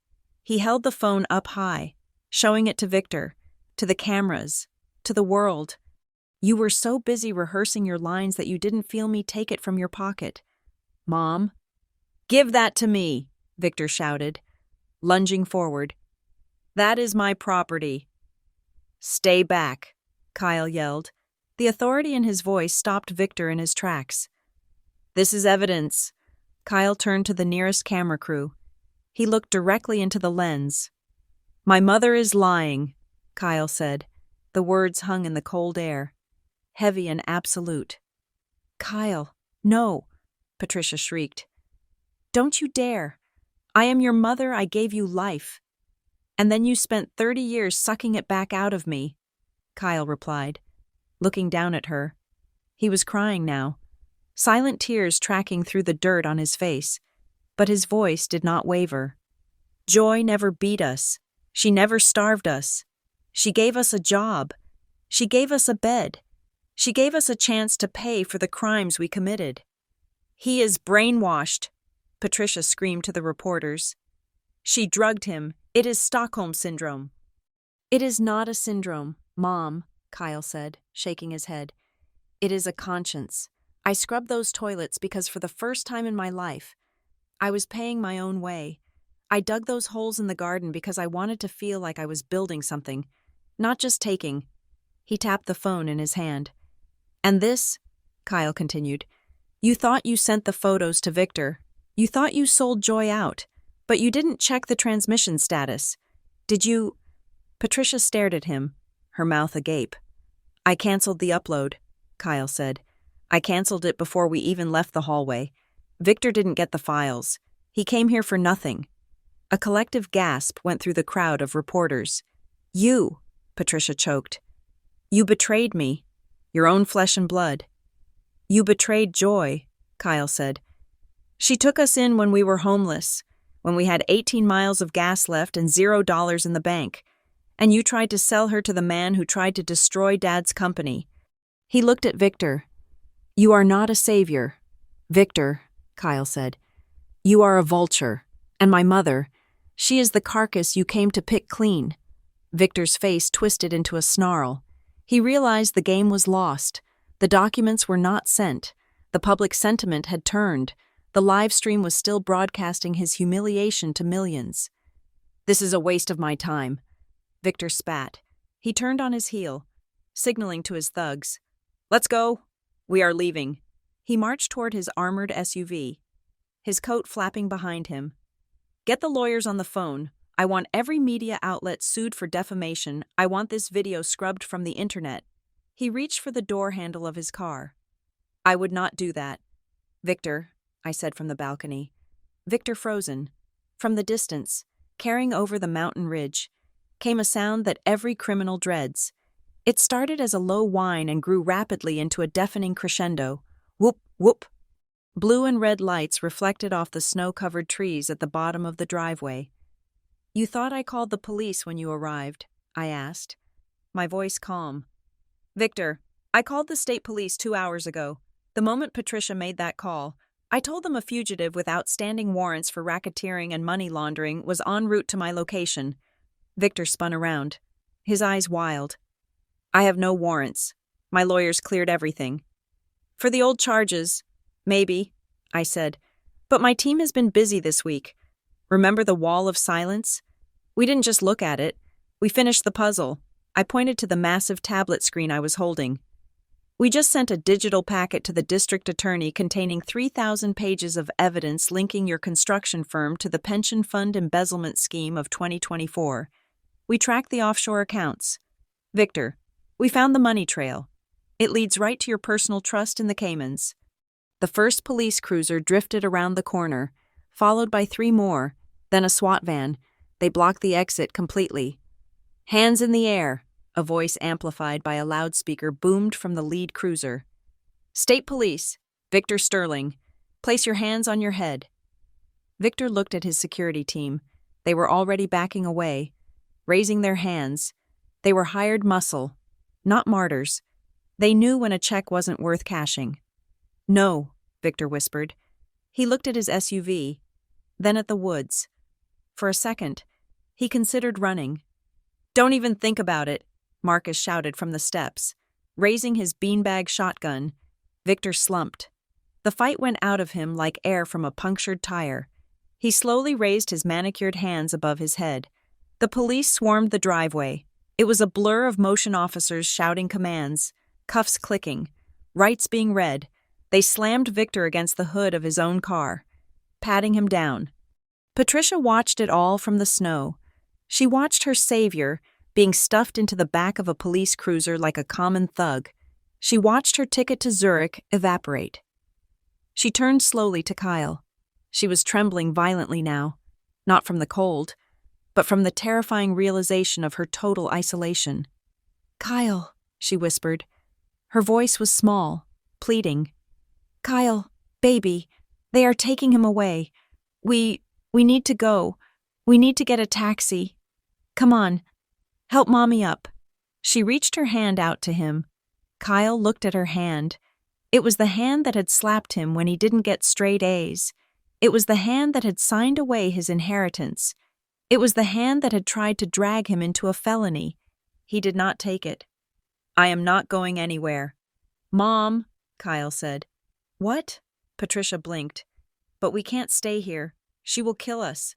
"She won't kill us," Kyle said. "But I am staying. I signed a contract. I have a shift in the greenhouse tomorrow. I have work to do." "Work!" Patricia shrieked, her voice rising to a hysterical pitch. "You are choosing manual labor over your mother. You are choosing her." She pointed a shaking finger at me up on the balcony. "I am choosing myself," Kyle said. He turned his back on her. He walked up the steps, past Marcus, past the team of rejects who were now his colleagues. He walked back into the house without looking back. Patricia let out a wail that echoed off the mountains. It was the sound of a woman who had used people as objects her entire life. Finally realizing that the objects had walked away, I decided it was time to descend. I walked down the internal staircase and stepped out the front door. Flanked by Sarah and Elena, I walked down the stone steps until I was standing 5 feet away from Patricia. She looked up at me. Her makeup was smeared. Her hair was a disaster, and her eyes were filled with venom. "Are you happy?" she spat. "You ruined everything. You vindictive little witch. I hope you rot in hell." "I have already been to hell, Patricia," I said coolly. "I lived in your house for 3 years. This is just housekeeping." I signaled to the police officer who was coordinating the scene. He nodded and stepped back, giving us space. "The show is over," I announced to the remaining reporters. "You have your story. Victor Sterling is in custody. The truth about Vandermeer Holdings is public record.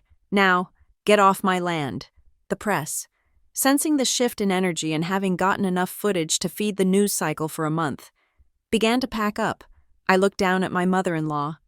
"Now, for you, I said.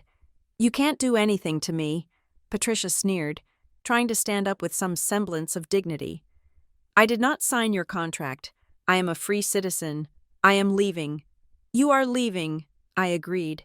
But not as you are. Excuse me. That coat, I said, pointing to the white fur. It belongs to the Lumiere boutique. It is stolen property. Evidence in a grand larceny case. Patricia clutched the collar. You cannot be serious. It is freezing. And the dress underneath, I continued, my eyes scanning her outfit. The silk blouse, the slacks, my system flagged those tags too, stolen from Bergdorf's 3 weeks ago. You have been on a spree, Patricia. I am not stripping naked in the snow, she screamed. I am not a savage, I said. Sarah stepped forward. She was holding a plastic bag. Inside was the gray maintenance jumpsuit Patricia had refused to wear properly. Change, I ordered. Now, behind the van if you want privacy, but you are not leaving my property with stolen goods. I am handing the fur and the clothes over to the police officer right there. He is adding it to your file. Patricia looked at the jumpsuit. She looked at the police officer who was waiting expectantly with an evidence bag. She looked at me. You are evil, she hissed. No, I said, my voice hard as a diamond. I am just... You taught me that image is everything, Patricia, so I am sending you out into the world with the image you deserve, a thief in a prison-issue jumpsuit. Kyle, she screamed one last time at the closed door. Kyle, don't let her do this. The door did not open, defeated, broken, and shivering with rage. Patricia grabbed the plastic bag. She went behind the police van. 10 minutes later, she emerged. She looked small. The gray fabric swallowed her, without the fur, without the jewelry, without the designer labels. She was just an angry, bitter old woman. She threw the bundle of expensive clothes onto the wet ground at my feet. There, she spat. Are you satisfied? Not yet, I said. I stepped closer to her. Listen to me closely, Patricia, because I will only say this once. I looked her dead in the eye. You thought family was about blood. You thought it was about whose DNA you share and whose last name you carry. You thought that gave you the right to abuse, to belittle, and to use people. I pointed to the house behind me, where my team, my real family, was watching from the windows. That is a lie. Family is not blood. Family is respect. Family is loyalty.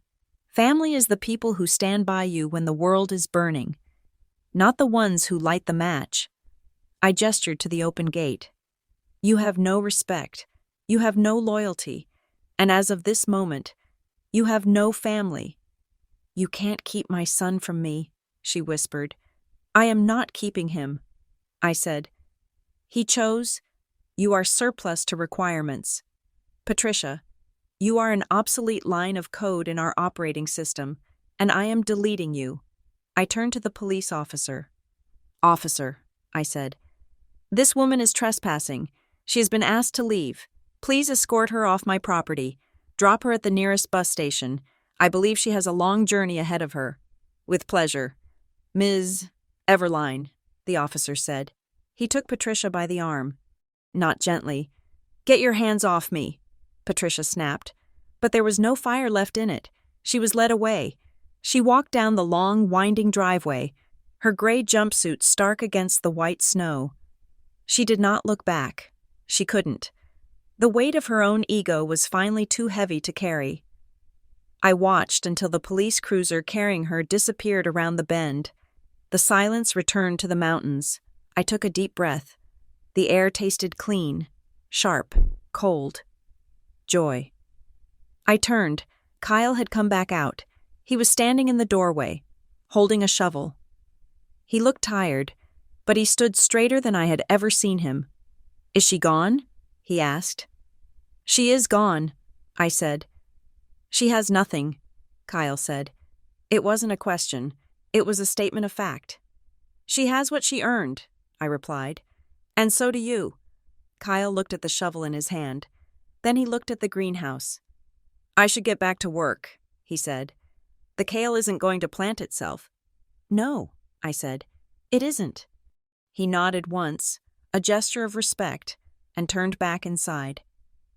I stayed on the steps for a moment longer, watching the sun begin to set behind the jagged peaks of the Cascades. The sky was turning a brilliant, violent purple. It was beautiful. The storm had passed. The parasite had been excised, and for the first time in 5 years, my house was entirely, completely mine.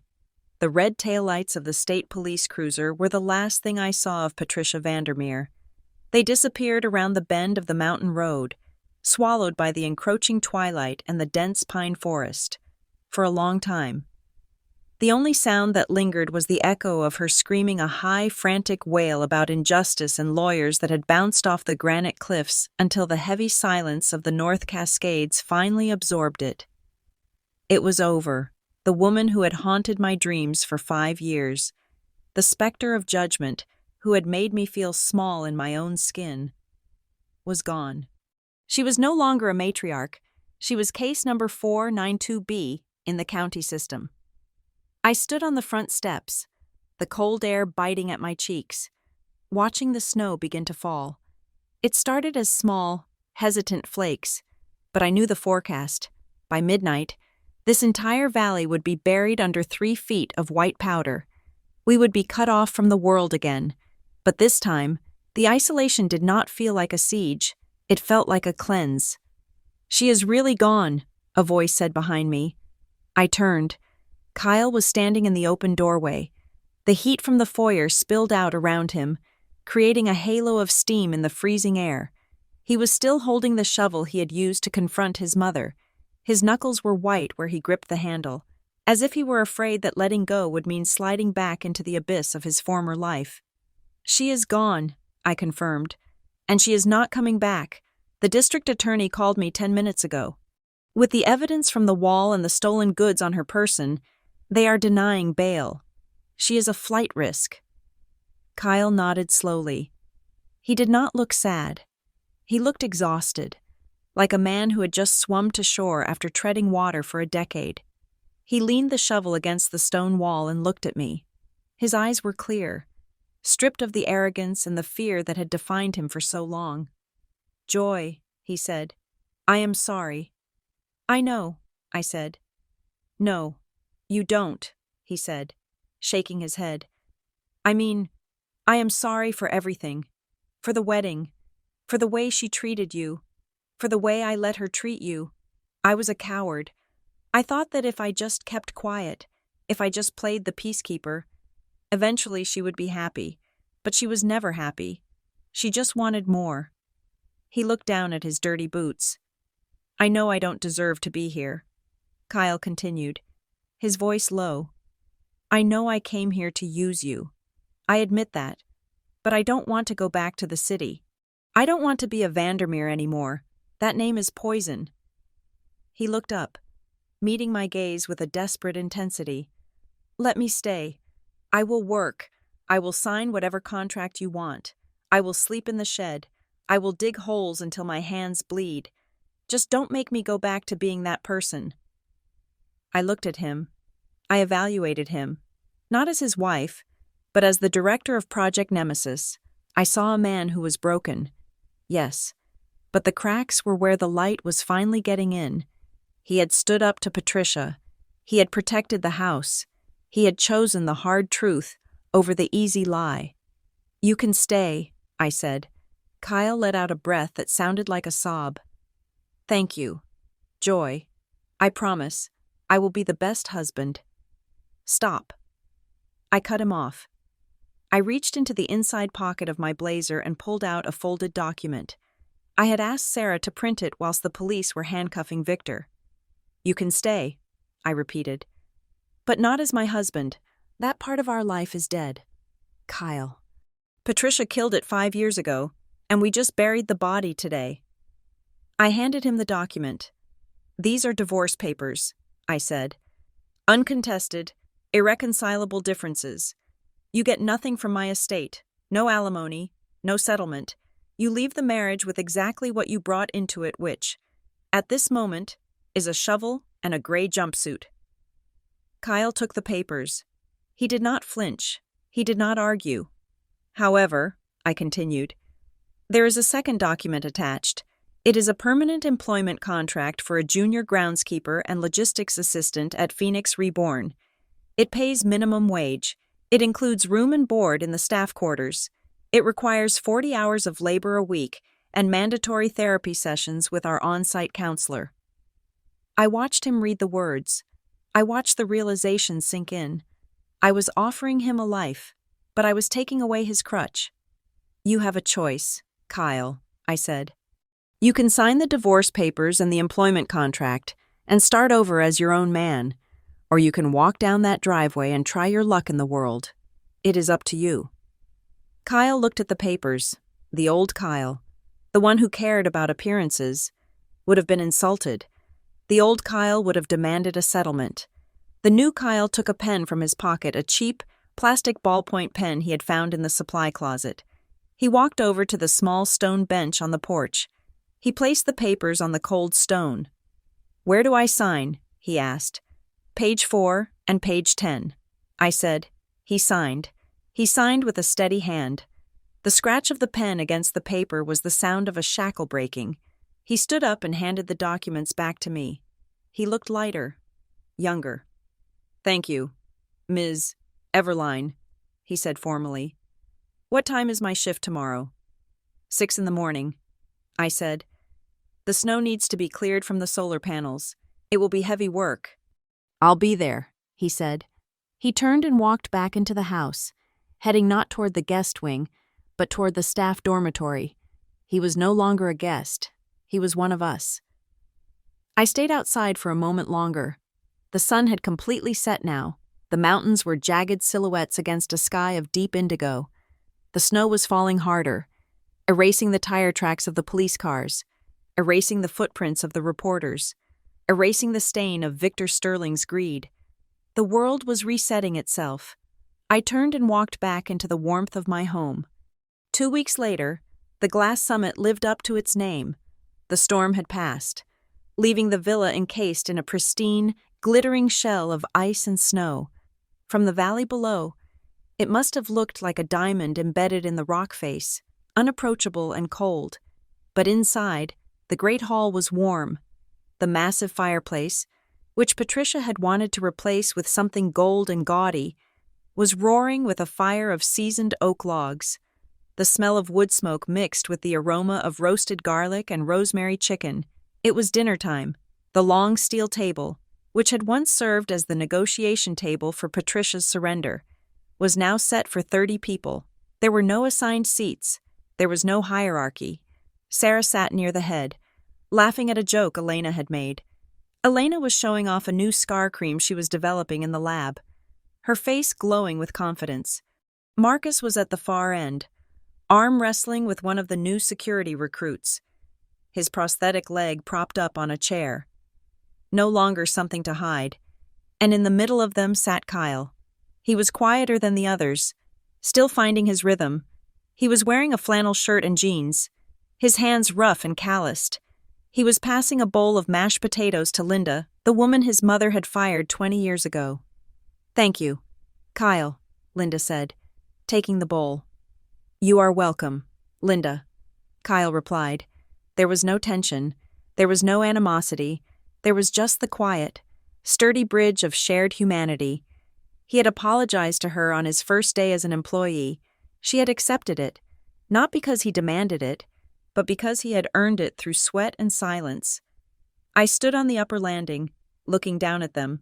I held a glass of red wine, swirling the liquid as I observed my kingdom. Behind me, the wall of silence hummed softly. I turned to look at it. The data map had changed. The cluster that had once represented the Vandermeer and Sterling corruption network was now a solid block of green. Subject: Victor Sterling. Status: incarcerated/awaiting trial. Assets frozen. Subject: Patricia Vandermeer. Status: incarcerated/plea deal. Rejected. Note: subject attempted to bribe the arraignment judge with non-existent funds. Additional charges filed. I traced the line with my finger. It was done. The cancer had been cut out. But the wall was not empty. New nodes were lighting up in the Tokyo sector. A human trafficking ring disguised as a modeling agency, a pharmaceutical company in Berlin falsifying cancer drug trials. The work was never done. Evil did not sleep, and neither did we. But for tonight. The monsters were outside the gate, and the fire was warm. I walked over to the massive floor-to-ceiling window that looked out over the precipice. The glass was cold against my forehead. Below me, the world dropped away into a white void, but above, in the crystal-clear air of the high altitude, I saw them. 2 golden eagles were circling the thermals. They were hunting. They moved with a lethal, effortless grace, masters of the wind. They did not worry about what the sparrows thought of them. They did not apologize for their talons. They simply existed, powerful and free. I took a sip of wine. 5 years ago, I was a sparrow. I had been pecking at the crumbs Patricia threw on the floor, grateful for the opportunity to be stepped on. I had thought that love meant making myself smaller so others could feel big. Now, looking at my reflection in the dark glass, I saw something else. I saw a woman who had built a fortress out of her scars. I saw a woman who had turned her grief into a weapon and her pain into a shield for others. I was not lonely. I had thought that kicking Patricia and Kyle out of my life would leave a hole, a vacuum where a family should be. But looking down at the table below, at Sarah and Marcus and Elena and the redeemed Kyle, I realized the truth. I hadn't lost a family. I had finally found one. Patricia had been right about one thing. I was running a revolution. But it wasn't a political one. It was a personal one. It was the revolution of boundaries. It was the radical act of saying no to toxicity, even when it wore the mask of tradition. I turned away from the window and looked back at the room. Sarah looked up and waved at me. "Joy," she called out. "Come down. The chicken is getting cold, and Marcus is threatening to eat your portion." "I am coming," I said. I set the wineglass down on the railing. I walked toward the stairs. My steps were light. My heart was full. They thought they invaded a home. But actually, they had walked into a revolution, and I, Joy Everline, was only just beginning. Thank you so much for listening to this story on Crimson Drama Stories. I would love to know where you are tuning in from today. Are you listening from a quiet room like my library? Or maybe on a busy commute? Please leave a comment below to share your thoughts. And if you enjoyed seeing justice served, please hit that subscribe button, like the video, and press the hype button to help this story reach more people who need to be reminded of their own strength.